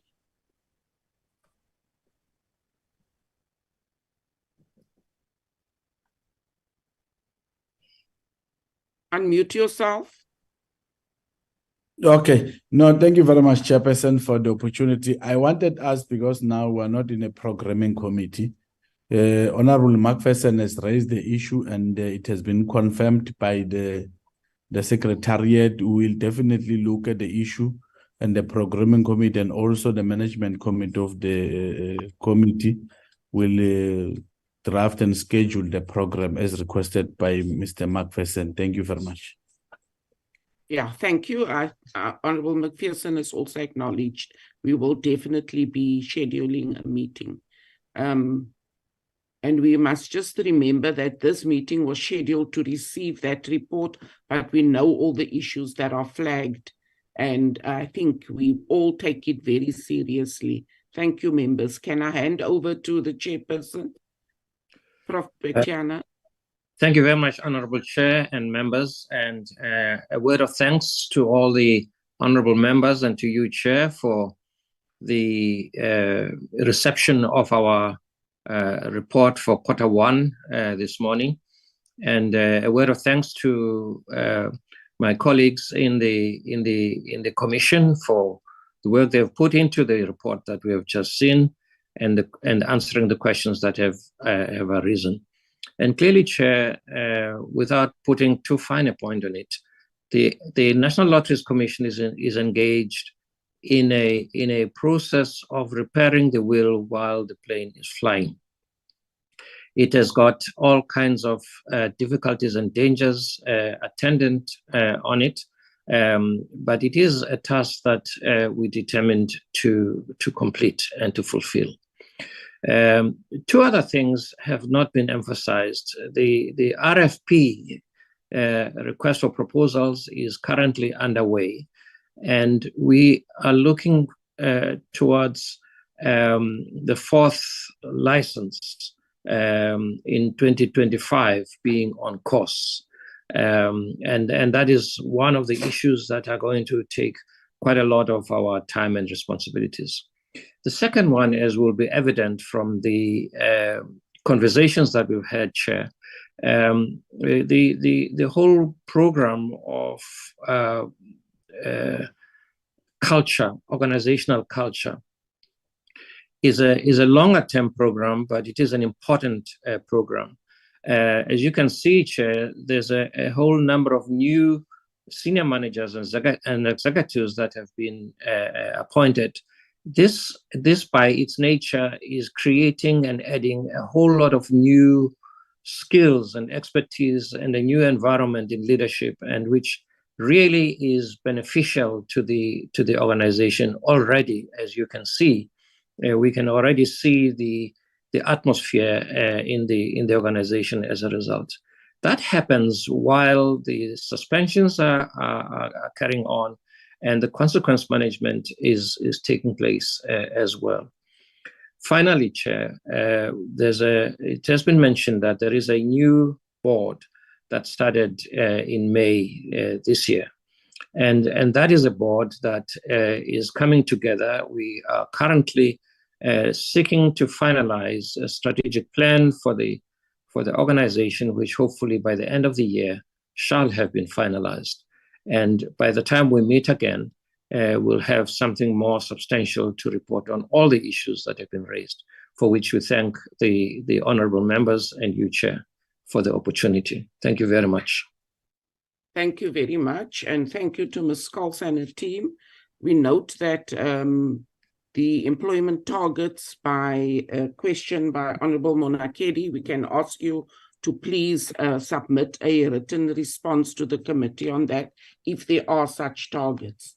That concludes that agenda item, and we thank the NLC, led by the chair, for being part of the program, the committee, the PC program, and we will now take a 10-minute break until 11 o'clock, and then when we come back, we will then meet with the Competition Commission. Thank you very much, members. And the NLC is now excused. Thank you, Chair. Thank you, honourable members. Thank you, Chair. Thank you, honourable members.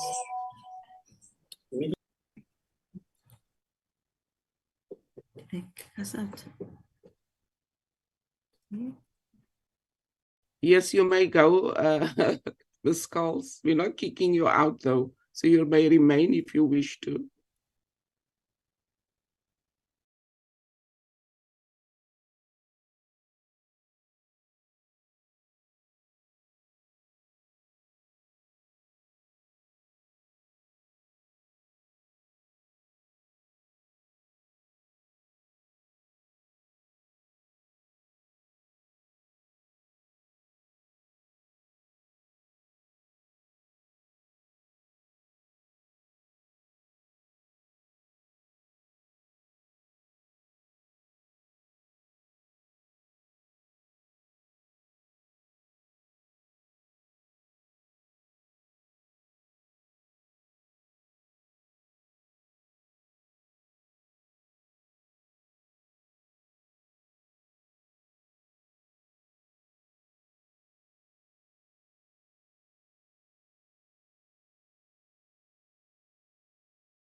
Good morning. We are back. Can I hand over to Ms. Fran Meerlus from DTIC to introduce the agenda item and the entity? Thank you. Thank you very much, Chair, and good morning to everybody. You will know that the online intermediation platform market inquiry has recently been completed. We have here today the chairperson of that inquiry and Deputy Commissioner, James Hodge, to present. He's joined by the person who led the technical team for that market inquiry, Itumeleng Lesofe. And lastly, we also have Andile Gwabeni from the Commissioner's Office at the Competition Commission. So that's the delegation to deal with the online intermediation platform market inquiry. And Chair, whenever you're ready, we can hand over to James to do the presentation. Thank you, Deputy Commissioner Hodge. You may proceed. Welcome. Thank you, Chair, and honourable members as well. I'm just going to share the presentation.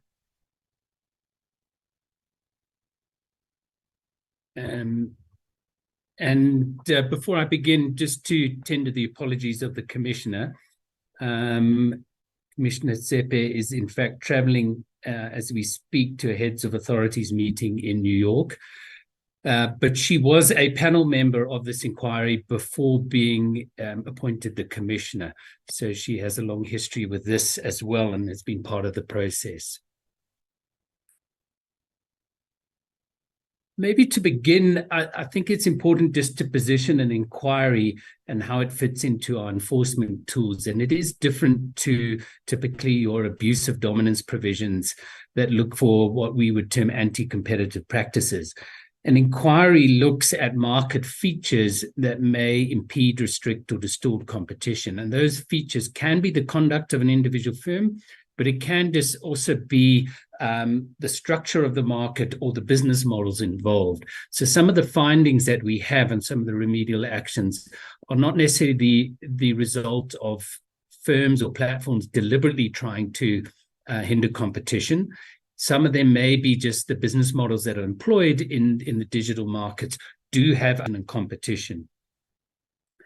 The current inquiry is the first under the new amendments, which means that the results and the remedial actions are binding on parties. They do have the option to appeal, and I'll discuss that as we go through. But it was an attempt to more proactively deal with markets that have been highlighted globally as prone to tipping towards a monopoly and becoming highly concentrated. And so as a proactive measure, we've sought to look into these markets. And this is where an inquiry is a useful tool as opposed to other methods, because an inquiry, in a sense, looks to find ways to improve competition to the benefit of customers and consumers. And intervene at that level. It also allows one to look at an entire ecosystem and not focus on the cited conduct of an individual firm. It also happened in the context where there were concerns about the ability of South African platforms and in particular to compete with large global entities. And it is a debate within the digital markets globally around potential exclusion of developing countries' businesses in these markets. And that happens at the platform level for one, and you'll see that comes through in some of our findings and remedial actions. But in South African context, that inequity and exclusion also extends to the actual participation on the platform amongst business users. And in particular, these platforms and the businesses operating on them exhibit a low degree of transformation relative to the traditional economy. And so the mandate that Parliament has given us within the market inquiry is to also pay particular attention to small business and historically disadvantaged persons. And those are strong themes coming through in this particular inquiry as well. The scope for the inquiry was fairly ambitious and included most of your your business to consumer platforms. The focus on business to consumer was because this impacts directly on the real economy and business in South Africa, as those are the businesses that list, generate income from the online economy, and create jobs and employment locally. The focus was on those platforms which see higher levels of adoption. So we've already seen a degree to which consumers already have an appetite for these, where we're seeing some entrenchment starting to happen, and where there's a need to proactively look at. There were others that were examined in the inquiry, such as insurance aggregation, but their level of adoption was too low to warrant any action at this stage.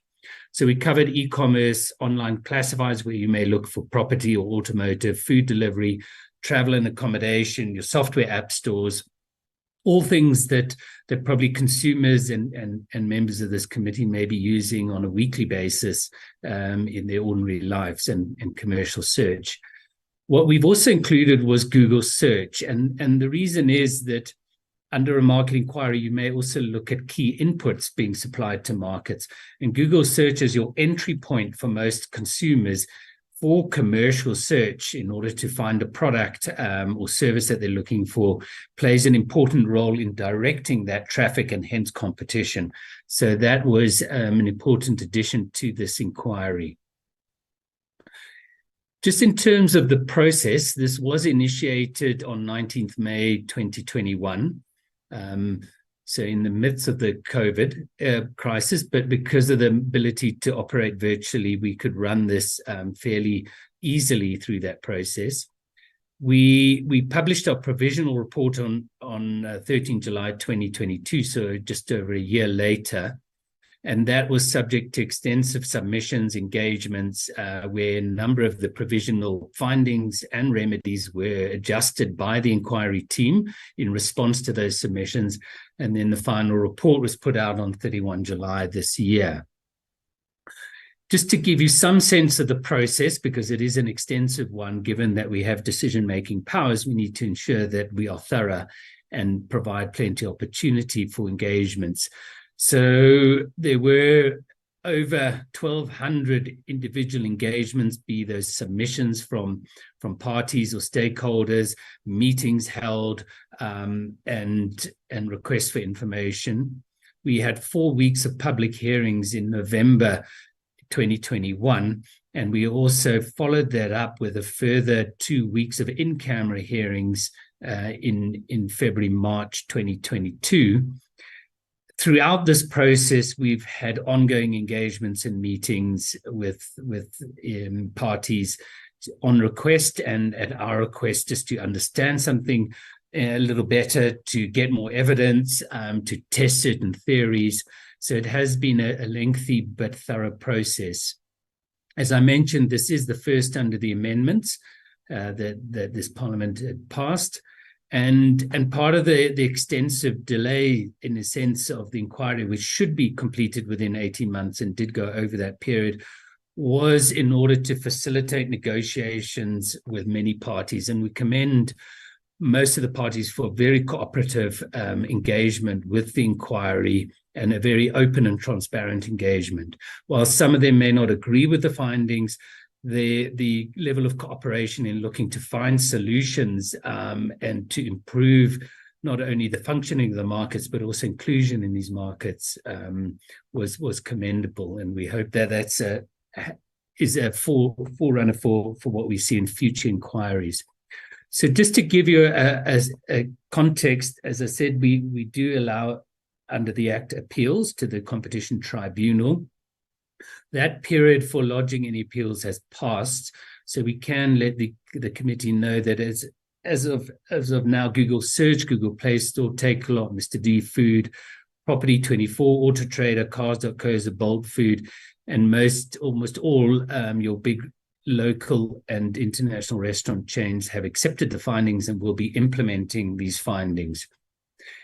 The range of findings and remedies is fairly extensive, and rather than sort of getting bogged down in excessive detail, what we've tried to do is highlight just a few key elements under each category, but we're happy to take further questions, obviously, on on those remedies.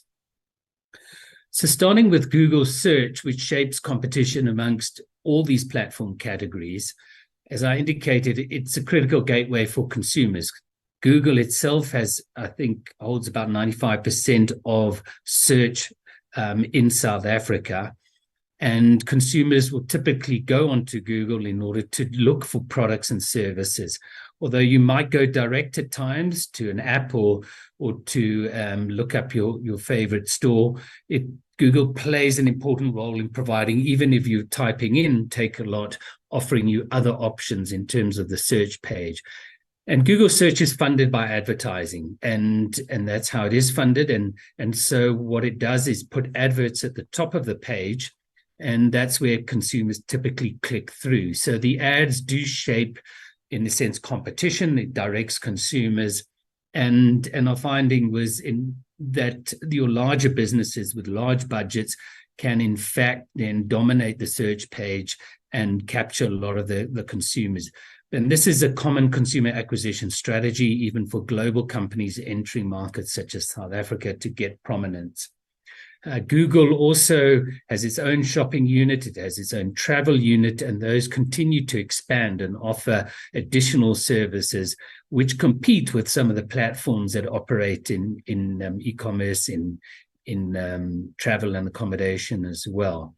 And our finding was that it does give preferential treatment. So the shopping unit appears at the top, its hotels unit also appears at the top of the page, and attracts a lot more clicks and eyeballs than others. So looking at the remedial actions, our focus was on how to improve the visibility, in particular of South African platforms in front of South African consumers, but also your smaller platforms that may not have the budget even of your larger South African players, such as the Takealot, in order to enhance their visibility, discoverability by consumers, and facilitate competition. Obviously, if they don't offer a good service, consumers won't continue to use them. But if consumers don't even know about them, then that is the first hindrance.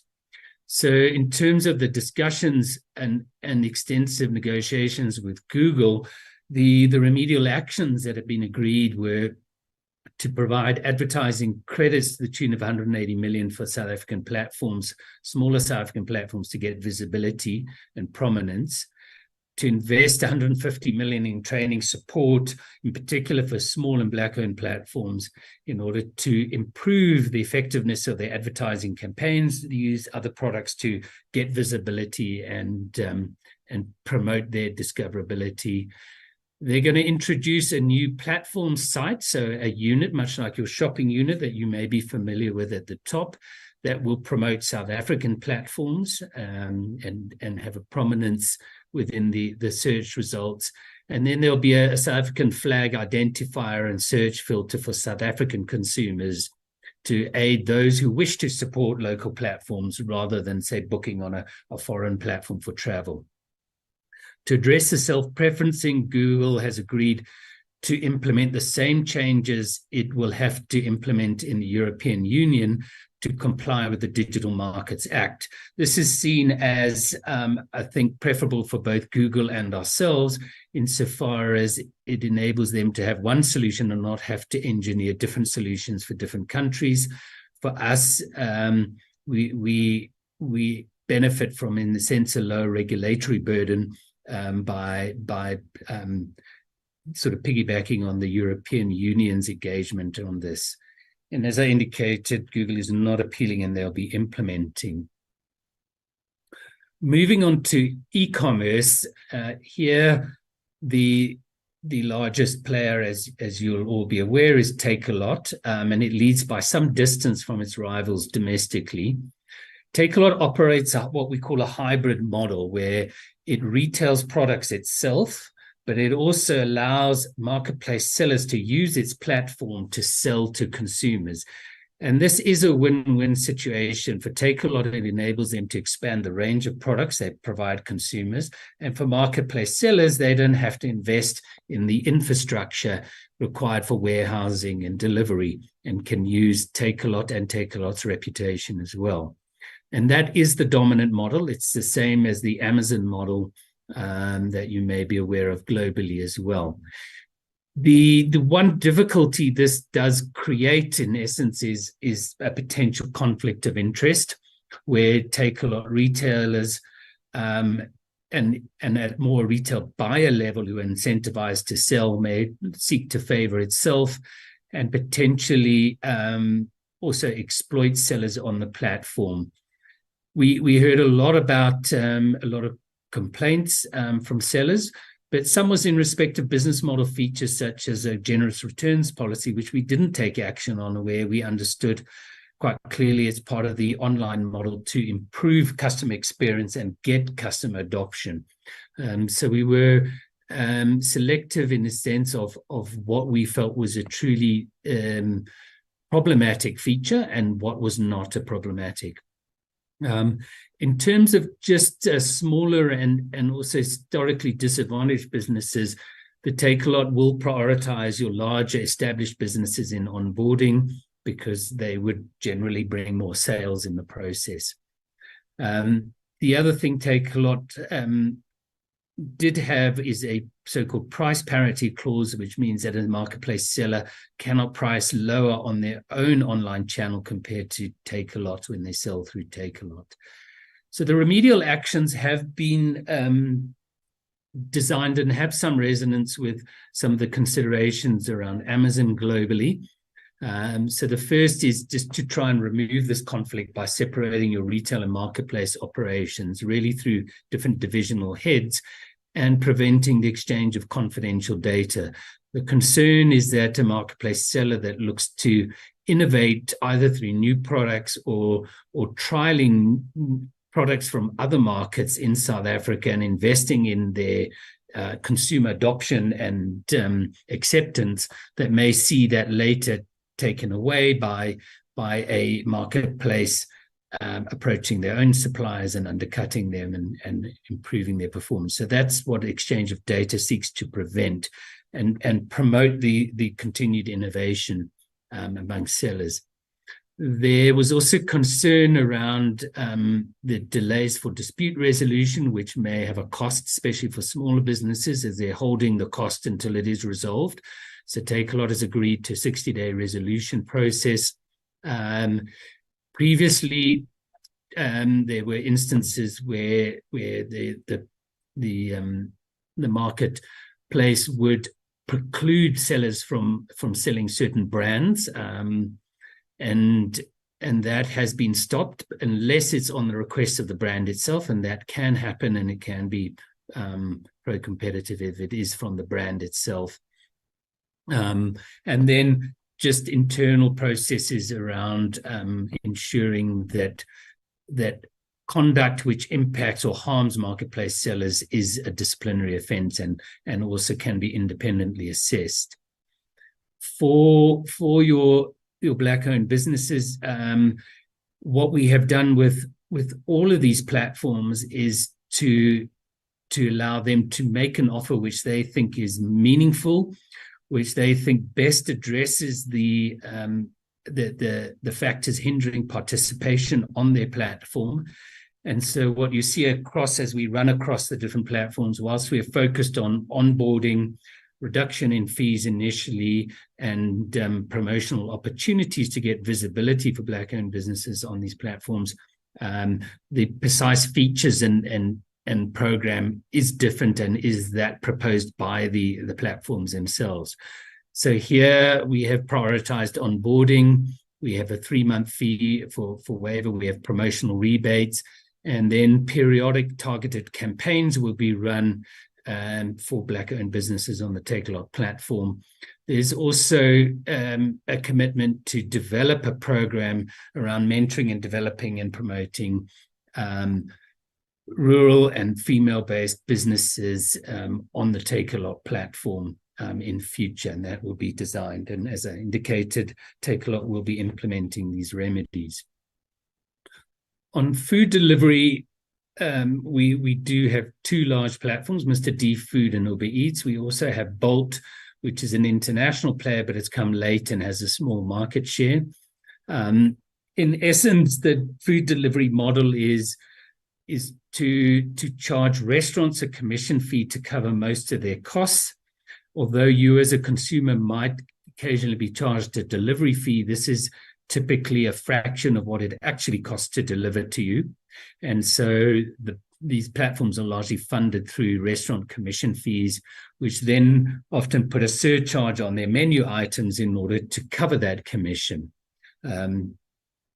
What we found with the major food delivery platforms, the national ones, was that they charge much higher commission fees to independent restaurants, order of magnitude sort of 5-6% higher than your national restaurant chains. And independent restaurants, in fact, account for a much higher share of the revenue and profits of these platforms. And this can be particularly harming, especially to smaller Black-owned businesses competing with fast food chains in township areas and also in metro areas. What we have seen is the Uber Eats and Mr. D offer promotion-led and have been losing money historically. And that promotion is to use the venture capital funding to, in a sense, fund big promotions to get consumer acceptance. That has driven out smaller local delivery in metro areas in the past. What happened in COVID, though, in fact, was that because these platforms didn't operate in smaller towns and township areas, that COVID presented an opportunity to township entrepreneurs to enter this market and start providing delivery services to the benefit of township businesses and consumers.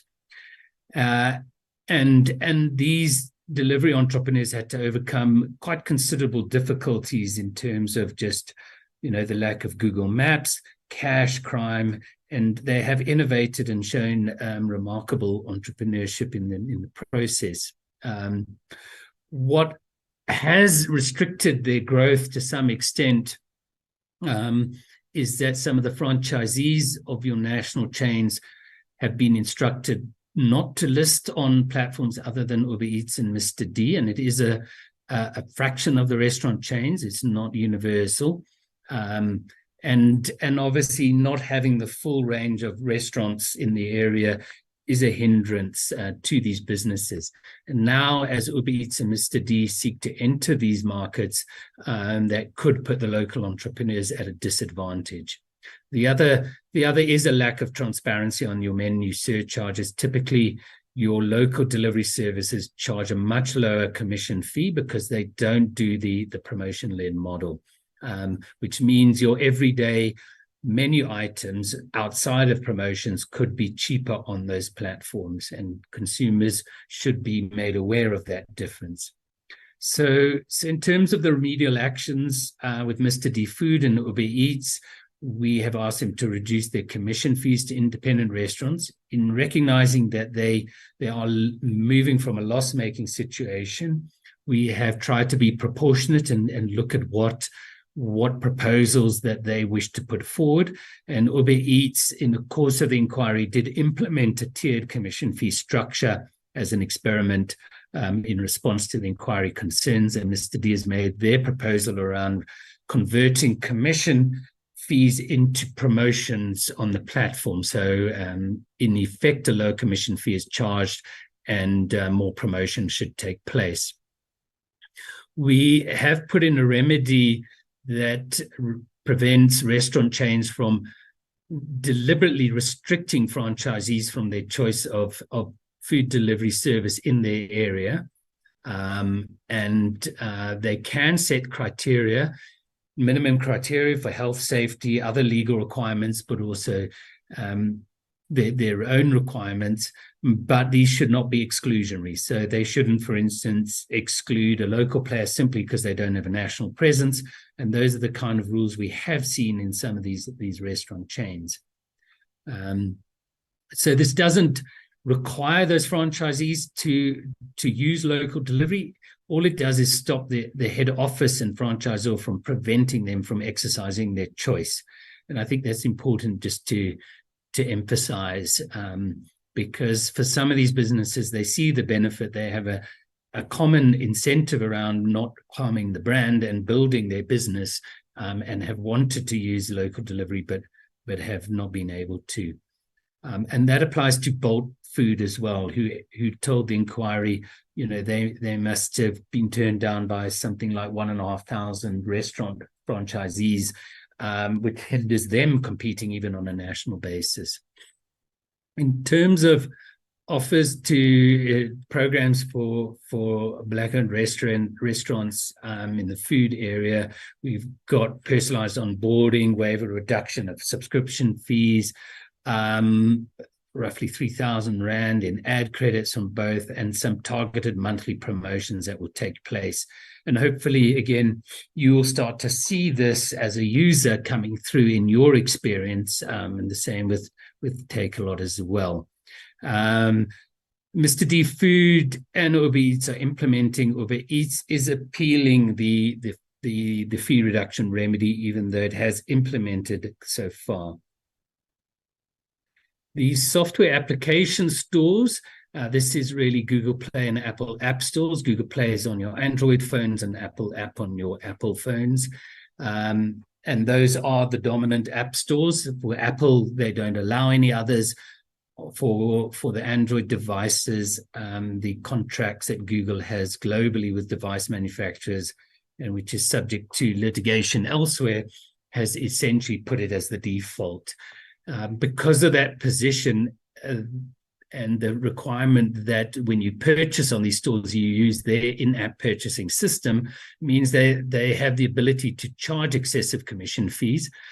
Pressure globally has meant that fees to small business has come down in the last few years, and there are some other concessions, such as on reader apps for news publishers on Apple, that have come through. But we still see within South Africa, although many of the South African apps are small and benefit from that, some are now getting large and being charged. But also we obviously consume apps from around the world, which are large and get higher commission fees, and which will feed back into the prices. The other finding we had is that because these are global, they haven't invested in local curation. So you will discover your apps through editor's choice, top picks, things like that. And that happens either at a global or continental level, and there hasn't been investment at a local level. So South African app developers are underdeveloped in this country. We found that there were fewer than 500 commercial app developers outside of just your services for your major banks or retailers or the like. And so this lack of promotion and trying to contest with global picks has meant that probably South African consumers are not being made visible, the South African apps that are on their stores, and that may be hindering the development of our app economy in South Africa. So from a remedial action, we have looked at, in essence, a remedy around the commission fees that prevents the restrictions placed by these app stores on the apps to redirect consumers to their own website in order to pay for content. And that may be at a cheaper price because it may be at a lower commission fee. This is a remedial design that was also followed in the court in the Epic decision against Apple, and is also the direction that the European Union is taking. So rather than actually regulate a fee, provide scope for more competition for the purchase of content on the Apple and Google Play stores. We've also required that they start to curate South African apps on the stores and provide that service to South African consumers. This won't be at the expense of other curation. It's just in addition to, and then add credits to support South African apps getting visibility on the stores. As you probably are aware as an app store user, the top result is typically an ad, and that's a way to get visibility and build customer traction. So Google is implementing this and Apple is appealing.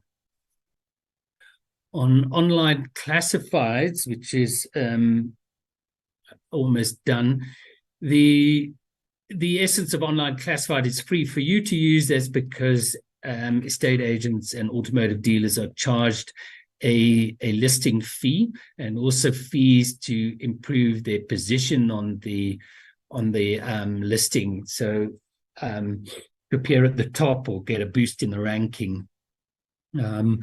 What we found was that, and this was similar to, in a sense, a food delivery, that there was quite widespread discrimination against smaller agents and dealers, largely because they lacked any bargaining power, and so they could be exploited in this manner. And in classifieds, it was much more severe, that the smallest agents and dealers were paying in the region of 3 or 4 times what your national agents were doing. And this was particularly harmful to your smaller black estate agents and dealers that may also be dealing with lower priced items and hence low commission fees. In terms of the actual platform competition, there was no issues in automotive, but in property, there were a number of features which hindered platform competition. The one was that the 2 largest property classifieds also were amongst the largest providers of website and listing services and listing software services to your estate agents, and they didn't link with other small property platforms, which meant that those competing platforms couldn't get the majority of listings in the market. And as a consumer, you're less interested in a platform if it doesn't have the majority of listings. The benefit is that you can search, compare, and contrast all the options. And then there was also binding estate agents into multi-year contracting, which made them less likely to look at experimenting with different competing platforms. In addition, for private property, the estate agents are in fact invested in the platform itself and favor that as an alternative to Property 24. So in terms of the remedial actions, the online classifieds were required to dramatically reduce the listing fees to the smaller agents and dealers, and to within a 10% range of your national agents. This would result in fees dropping for about 20% of those customers listing on these platforms by over 50 to 60%. So it is a big drop that is required for that category. Property, to try and address the issues around platform competition, it's to now not prevent this feed out of listings to rivals and provide that interoperability and to end multi-year contracts. And in private property, for the estate agents to be divested from their shareholding in that platform. Also, the programs in terms of historically disadvantaged persons for the online classifieds include things like personalized onboarding. For some of them, such as automotive, they are also, given the nature of those platforms and their knowledge, extensive training programs and website development, free subscription for 12 months, free promotion up to premium listings for another 12 months as well. So from an implementation, Property 24, Auto Trade and Cars.co are implementing. The private property does have a merger before the Commission currently to divest the shareholding of estate agents, but it has lodged an appeal at the same time, and we presume this is really a placeholder, as that merger has not yet been approved. Lastly, on travel accommodation, so this is booking your hotels and flights globally. Most of the focus fell on the actual accommodation aspect, as the flights is a lot more contested by the direct online channels of your airlines. In South Africa, 20 odd years ago, platforms started emerging in South Africa to provide the online option to South African consumers for domestic travel. Subsequent to that, we've seen Booking.com and the global platform start to enter. they have to some extent an advantage because they are trading off the international travelers coming into our market and are offering them that option. But they've expanded to the point where they now also dominate domestic bookings by domestic travelers. And this is partly a bit based on a heavy Google search strategy. The other aspect that the international platforms have brought with them is these price parity clauses, where in essence, we've got wide parity and narrow parity. Wide is where they restrict hotels from offering cheaper prices on competing travel platforms, such as South African domestic platforms. And that obviously makes it hard for these platforms to compete, because if consumers never find a cheaper price on them, they may end up with the largest global platforms. And those have been considered hardcore restrictions globally. And Booking.com has been compelled to abandon those in the European Union and a number of other countries. But it continues to implement them in South Africa. The narrow one is where the hotel or accommodation cannot offer a lower price on its own online channel, so its own website. And this does restrict competition from the direct channel in a sense that, again, consumers need not look there because they know they'll never get a cheaper option. So this increases dependency on the travel platforms and limits the hotels from developing their own channels, direct channels to consumers. So we also found that those are problematic. And a number of countries such as Germany and France have also imposed that restriction on Booking.com as well, but it's not European-wide at the moment. Also, the online platforms tend to focus and favor the established tourism centers, and that's what they tend to promote and push. And so what we found was that this may hinder tourism development and participation from not just Black-owned establishments, but also communities in tourism. In contrast to Booking.com, a company like Airbnb does have programs that they work with government on trying to promote historically disadvantaged communities to develop that tourism infrastructure and promote that on their platform. So in terms of the remedial actions, the requirement is that Booking.com must remove these price parity restrictions and allow the hotels to price as they wish on other platforms and on their own direct channels, and to also provide support programs for the onboarding, visibility and promotion of Black-owned establishments and communities, much like we've mentioned with some of the other platforms that have been. Booking.com has appealed this remedial action. So, Chair and members of the committee, this is our last sort of area. It's more what we call the cross-cutting remedies and recommendations.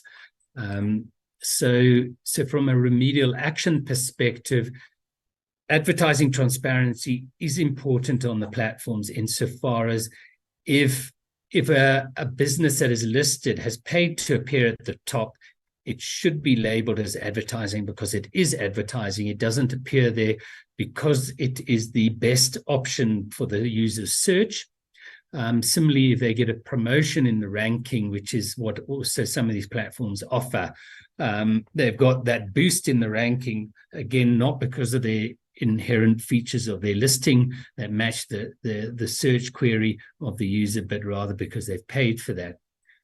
Globally, this is typically labeled, and so you will notice if you go on to obviously Google, but also your app stores or Booking.com for that matter, you will see these are labeled as sponsored, promoted, or ads. This is not the case with most South African platforms, and so we have imposed on the South African platforms the same remedy, because it's important for consumer choice. They need to know that what they're being offered is an advert. That doesn't stop them clicking on it. These ads are clicked on in a high percentage by the users, but at least they're making an informed decision. What has also happened is during the course of the inquiry, our engagements with the Advertising Regulatory Board has meant that their code of advertising has also been changed to incorporate this change. They are a self-regulatory body insofar as it's voluntary to join, and once you have joined, you provide jurisdiction to them. Many of the digital platforms have not joined, and that's the reason why we still needed to impose our own remedy as well. The last area is in terms of recommendations. Although the powers changed under the amendments, we don't have the powers to put binding remedial action on government. We can only make recommendations, and that is appropriate given that there may be other factors playing into that decision, or obviously fiscal restraints. So what we did do is focus around the venture capital industry and entrepreneurs coming through the system in order to compete as platforms in this tech industry, because that is almost at source what drives potential competition in platforms and tech in general.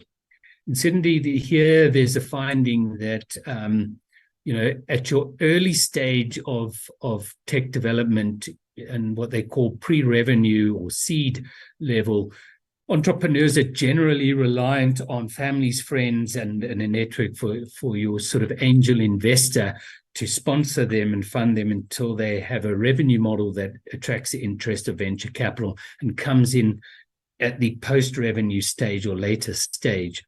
And here the lack of wealth accumulation by Black South Africans due to the exclusion from the economy historically has meant that they are severely disadvantaged in this tech world, and it shows in the numbers coming through incubators and accelerators from the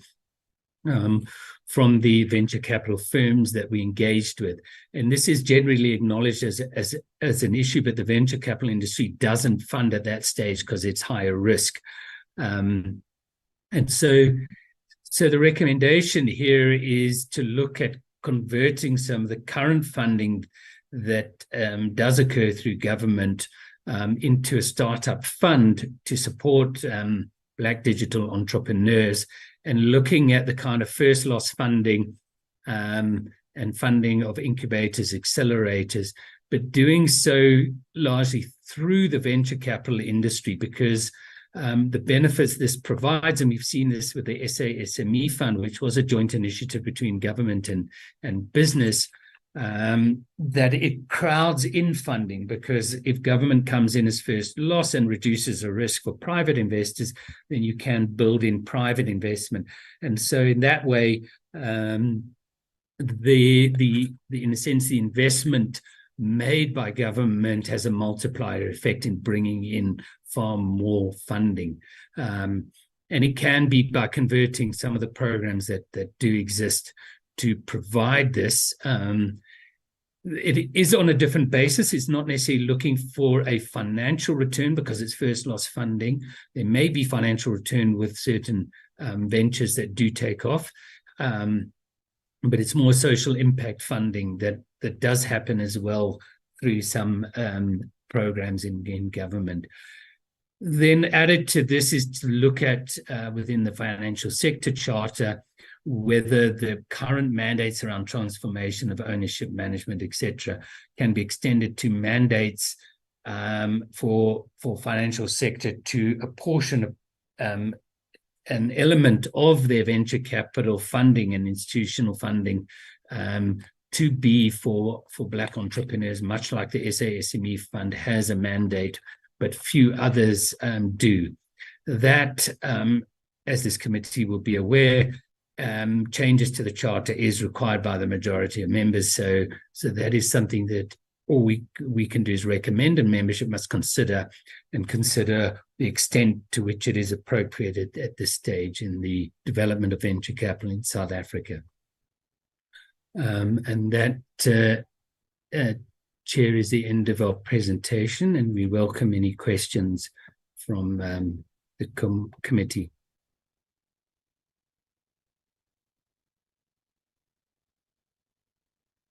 Thank you very much, Deputy Commissioner Hodge. Members, there's the presentation.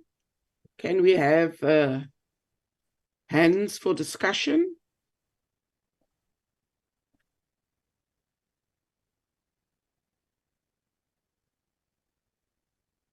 Okay. Dr. Ntwane, while we wait for other hands. Thank you, Chair. Thank you, Deputy Commissioner, for the presentation. I would like to commend you on the work done by the Competition Commission.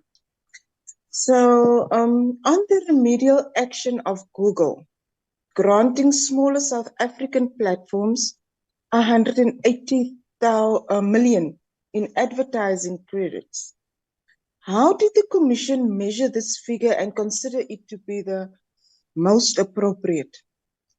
And in other words, how did the Commission arrive at the decision of Google granting Google 180 million advertising credits? And in addition to that, what is the form and content of these advertising credits?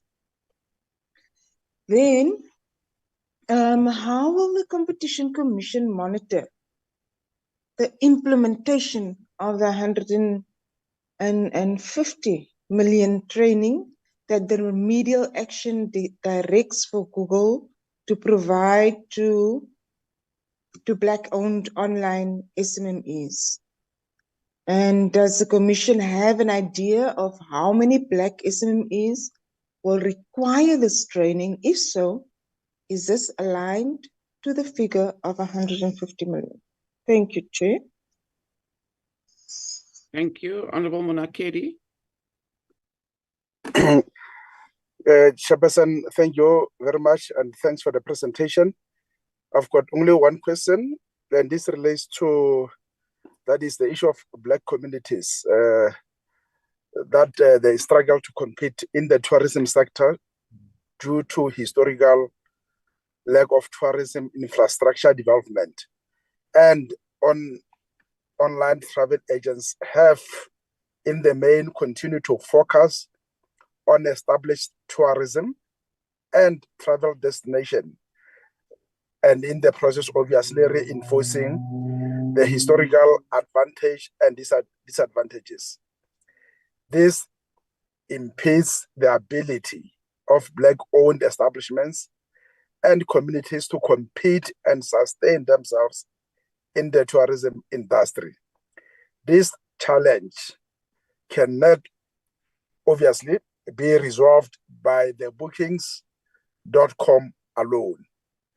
My question is, are there any recommendations the Commission has made to the Department of Tourism related to the sector? Thank you very much. Thank you. Honorable Malamacha. Thank you, Chairperson. Let me take this opportunity to follow suit and welcome the presentation. I have two questions that I want to pose to. Prior that, I want it to be known that, Chairperson, there's a high need of the Competition Commission to ensure that it conducts intensified outreach program to assist ordinary members in the street in any part of the country to understand their mandate and their role. Many of our people, they not necessarily get in trouble. They also lose an opportunity of knowing exactly where to get help, whereas the country, if not the government, has made institutions such as the Competition Committee to assist and clear a number of things.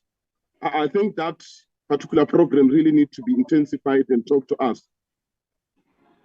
Chairperson, it is unclear in the remedial action of the food delivery whether the reductions in fees to independent restaurants will be equal to that of national restaurant chain or much lesser. The second one, Chairperson, what legislative and regulation amendment is the Competition Commission proposing from its equity to ensure equitable and fair competition in the digital economy, particularly for previously disadvantaged persons and SMEs? Thank you, Chair. Thank you, Honorable Mbuyane. Thank you very much, Chairperson, for the opportunity. Chair, I will firstly welcome the presentation. It's very much informative and also is comprehensive. Chairperson, the key objective of the investigation or online inquiry, it's a proactive engagement into enhancing competition in digital markets, and also to verify the small South African platform vis-a-vis the large local global entries. Chair, there's a private property in divesting by but lodge a complaint into a merger if not the merger is approved. I just want to get more clarity there.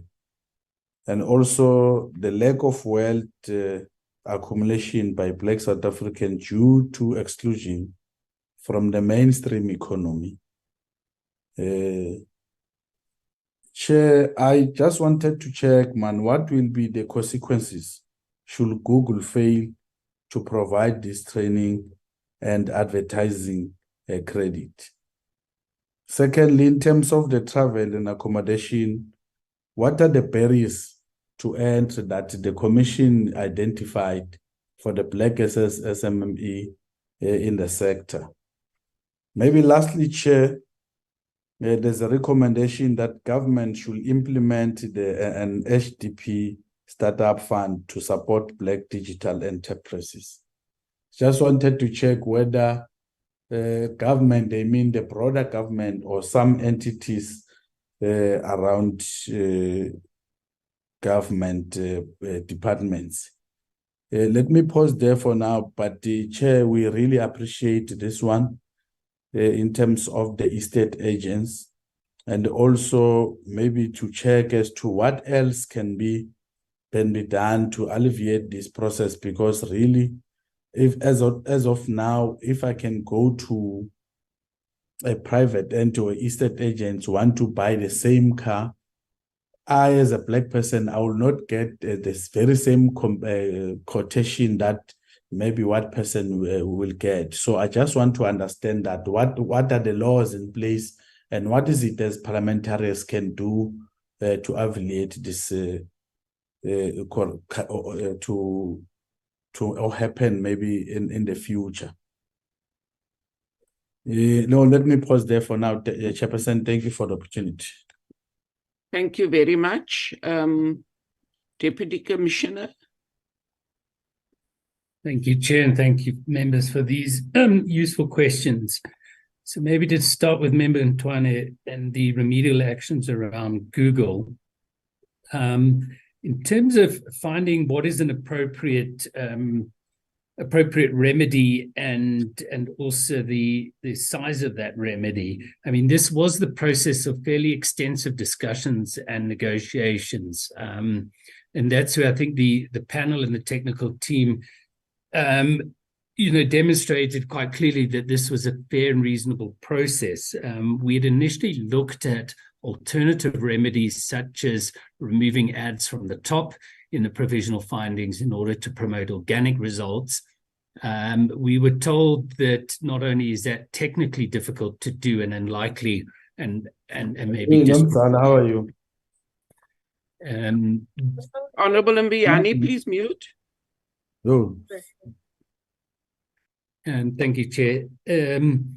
But also we were informed by some of the smaller platforms that in fact the larger platforms dominate the organic or the free listings as well, because of the kind of algorithm that is used by Google and other search engines. And in fact, ads prevented an opportunity to get visibility even at an early stage and was a way to drive traffic and visibility. So we did in the end then stick to not abandoning the idea of changing the way the search page is presented and elevating those free organic results and moving to ad credits. that was on after consulting some of the smaller platforms as well. In terms of the size, I mean, again, this is a discussion, and it partly took into account the amount of ad spend that is happening on the platform and what may be a reasonable amount in order to bring about a degree of visibility. And certainly, you know, we're comforted that the 180 million should do that. Initially, there was not, there was a far smaller number on the table for that. In terms of the monitoring, the 150 million in training and other support, the remedial, in terms of the remedial action orders that were issued by the Commission as a result of this inquiry, there are monitoring and also to Member Mbuyani's question, there are also monitoring and enforcement provisions in that. So typically a platform would be required to provide a monitoring report and any evidence that we may require to demonstrate implementation within a short period of when the first remedies are due. So typically this may be within 4 to 6 months. Thereafter, they report annually for a period of 3 years and provide those reports. And we have powers to ask for any information in terms of that compliance with the order. In the event that a party does not comply, then we have the ability to refer them to the tribunal following maybe discussions around how to ensure compliance. What we've also provided for, which is fair administrative process, is that parties can also seek a variation in the order if there are circumstances that warrant it. So this could be that there may be unintended consequences that we also do not want, or it has an undue financial burden, for instance, or the economic conditions change, or the market conditions change.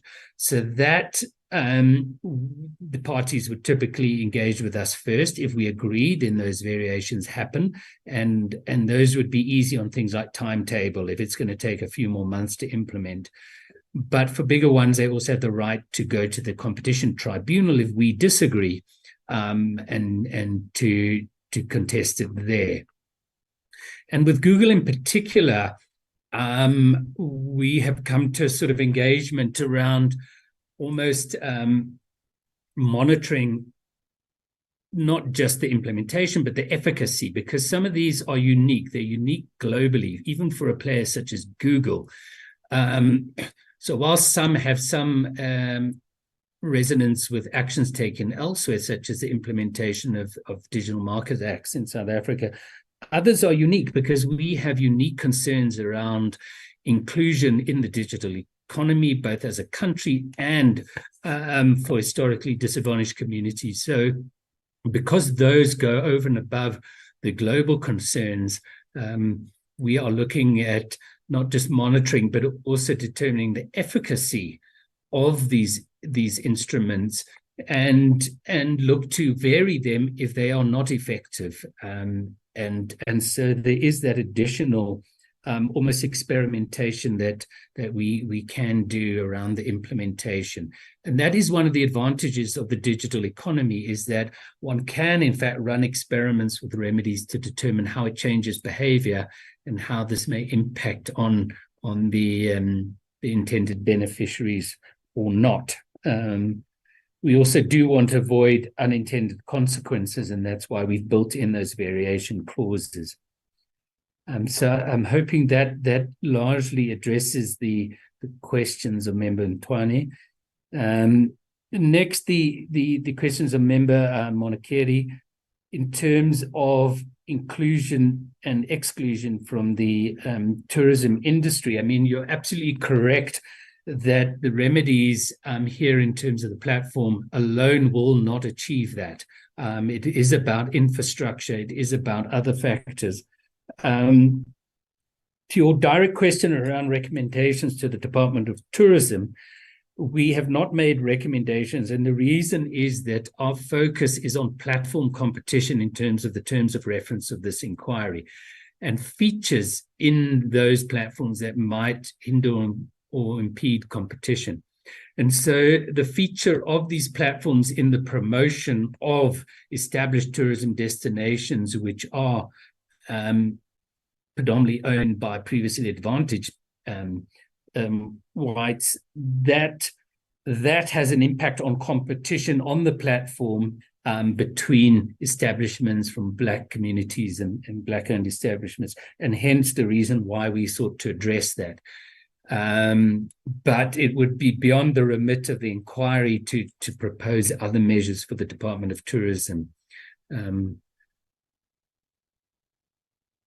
Then for Member Malemache, in terms of food delivery, I mean, you're right, our outreach has to be intensified. And I think what we've learned from this experience, certainly just to share that, you know, engaging and engaging with small business on a wide scale nationally for some of these inquiries is incredibly challenging. We did use instruments such as surveys, but interestingly, studies coming out of Europe around, for instance, the removal of price parity found that 2 years on, after it was removed from Booking.com, half the hotel establishments were not aware of that remedy. And so we do need to intensify efforts to reach out in terms of what remedies have been imposed, what should these businesses expect, and how can they hopefully take advantage of the change in the business environment on these platforms. So we have started to reach out through some of the associations for, say, hotel establishments, restaurants, but it is an effort that we do need to intensify. In terms of the food delivery, I'm glad you asked the question. We have not required that the commission fees are exactly the same. You know, we have taken recognition that this is a transition period where there are losses, and sought to find what may be agreeable to balance the business needs with the finding and the need for some remedial action. We expect as things progress in the future and as these develop, we may see that in fact there is more equalization as that happens. But these platforms do provide opportunities for small business. It's something we recognize in the report. And so we don't want to go to an extent of remedial actions that also damage that capability. So it's finding that balance. And we're required under the amendments to the Act to find remedies that do provide a solution, but are also reasonable, practical, and proportionate as well. So certainly I think the platforms are aware that our expectation is that this doesn't necessarily solve the long-term issue, but given the situation the platforms are in currently, this is probably proportionate for now, and we may be in a position to revisit in future. Most of these remedies are imposed for a 3 to 5 year period. The amendments, you know, the amendments to the Act is certainly in terms of small business and historically disadvantaged business do bring that far more squarely into our mandate within a market inquiry. We have to consider the implications for competition from those two groups. And so that amendment is certainly a useful and powerful amendment that makes sure that a market inquiry has that focus. In this inquiry, we believe we have done that, but it is also coming through in the terms of reference for other inquiries that Fresh Produce is running, and you'll see that we recently announced the media and digital platforms inquiry as well, due to start in a few weeks' time. So we think the amendments are adequate for that purpose. An inquiry is quite a useful tool that many jurisdictions don't have, and gives a lot more flexibility in dealing with measures to improve competition rather than just either stop competition getting worse, which is merger control, or the abuse of abusive conduct by dominant firms, which is your other Section 2 offences. In terms of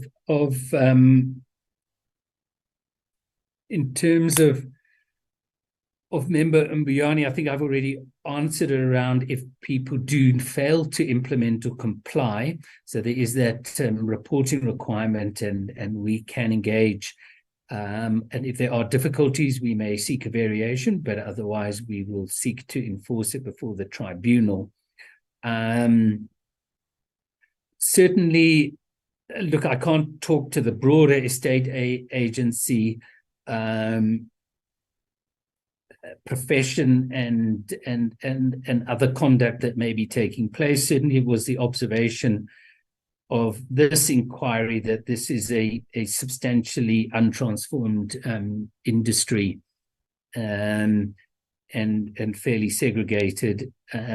But our focus was primarily on how do we address platform competition issues. In terms of the entities for funding, we did have engagements with the DTIC, DSBD, but also agencies such as the NEF, as well as the PIC, and also fairly extensively with the private venture capital industry, as well as the SA SME Fund, which as I mentioned earlier, is a joint initiative from government and business. Certainly, it seems a number of the entities feel they have the capacity to take this forward. We had heard from a number of entrepreneurs that, and this was particularly in areas like food delivery, where there was a burgeoning industry of entrepreneurs in township areas, but which lacked the capital backing, that many of the current programs simply do not cater for that type of business because of the risk profile. And so there's a definite need, and our feeling, even in the era of fiscal constraints, that one can look at a portion of funding by these entities to fund that early stage. Some of them are already active in the later stage. So we've seen, for instance, the Gauteng government initiative with the SA SME Fund and the IDC for 300 million rand fund that crowds in for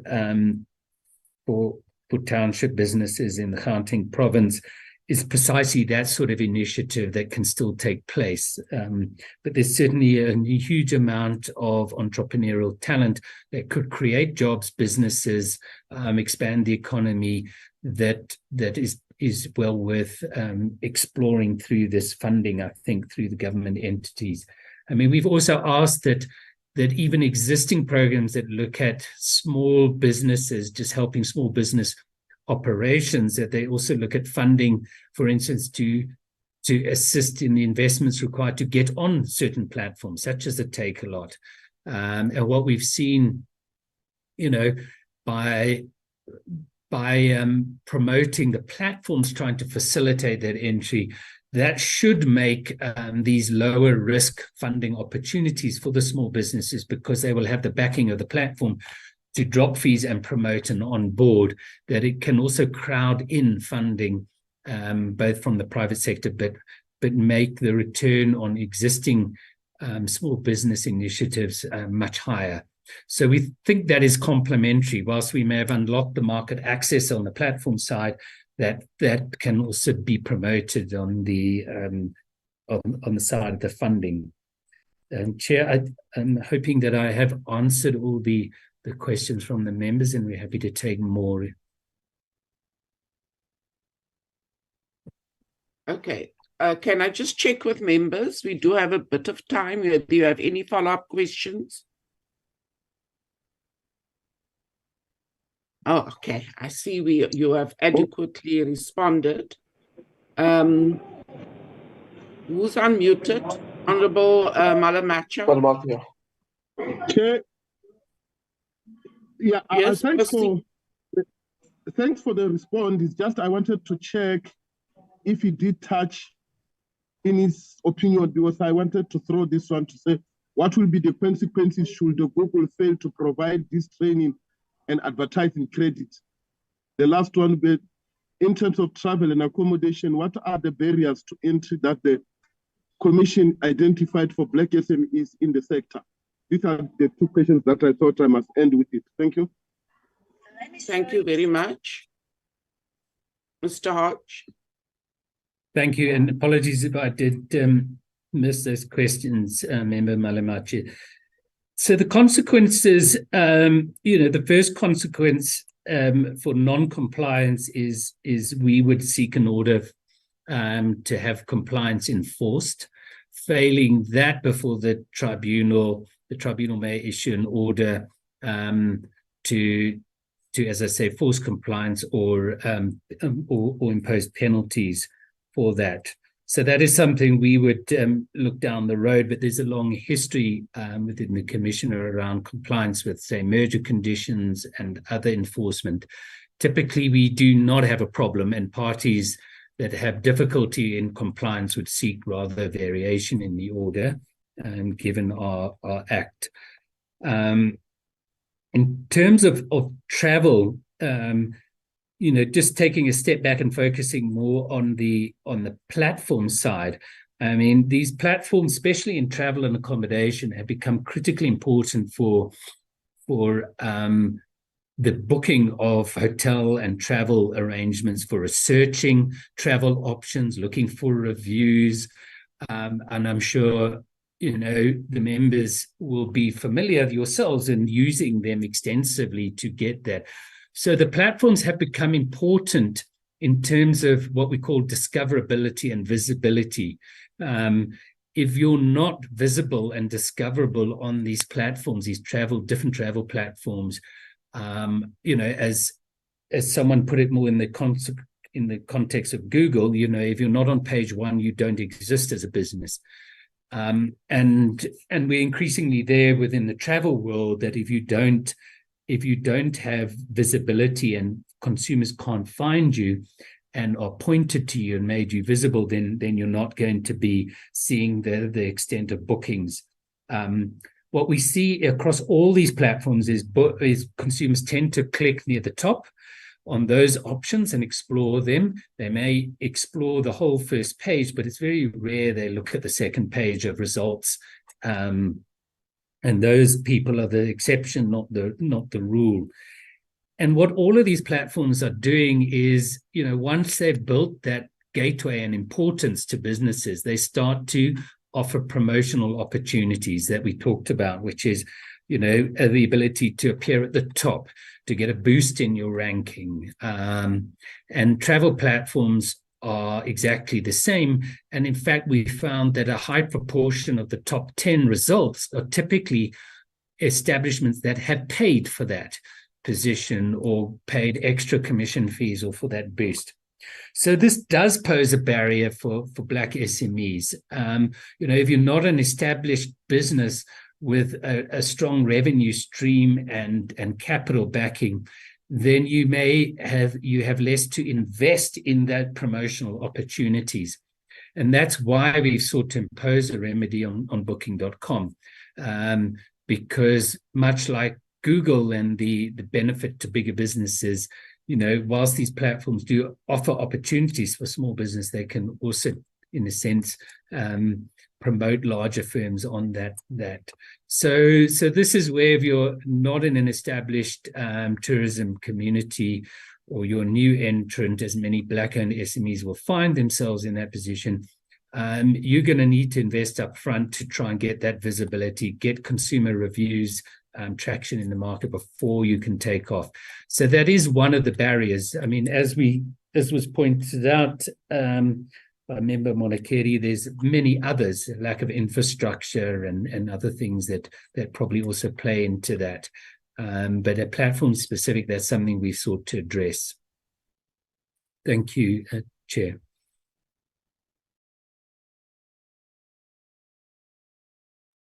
Thank you. I think that brings us to the end of this agenda item. Thank you very much, Deputy Commissioner. And I think the work you are doing in the sector is very important. If we look at what it is that you are trying to achieve, greater visibility and opportunity for smaller South African platforms to acquire customers, to enable more intense platform competition, to provide a level playing field for small businesses selling through these platforms, and to provide a more inclusive digital economy.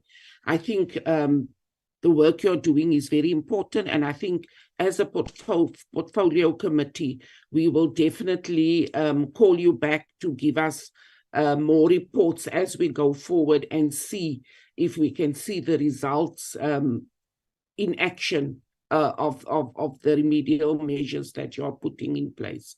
Thank you very much, and also thank you to Ms. van Mierlis. Thank you very much. Members, that brings us to the last item of our agenda, which is just closing. And in doing that, I just want to bring to your attention that we've received an invitation from the Select Committee to attend a briefing on the progress report in relation to AGOA. I think the Minister will be doing the briefing, and that will be on the 26th of September, and it will be at 8 o'clock in the morning. The Secretariat will share the details with you. Can I just hand over to the Secretary to speak to us about our program going forward? Thank you, Chairperson.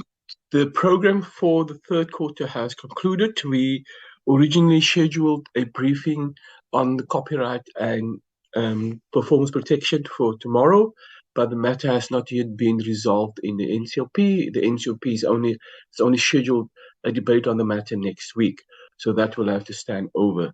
So for the program for the third quarter has concluded, Chairperson.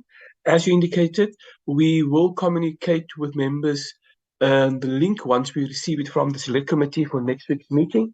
And NA is in recess next week, but the NCOP is continuing for an extra week. So we will communicate the link with the members and any presentation that we may receive in that regard. As the Chairperson already indicated, we will finalize the program of the Management Committee meeting, and we will distribute that program for the fourth term to members once we have concluded that deliberations, Chair. Thank you, Chair. Thank you very much, and thank you to everyone who has joined us on this platform. The meeting stands adjourned. Thank you. Don't leave the Thank- Chairperson. Thank you, Chair. Chair.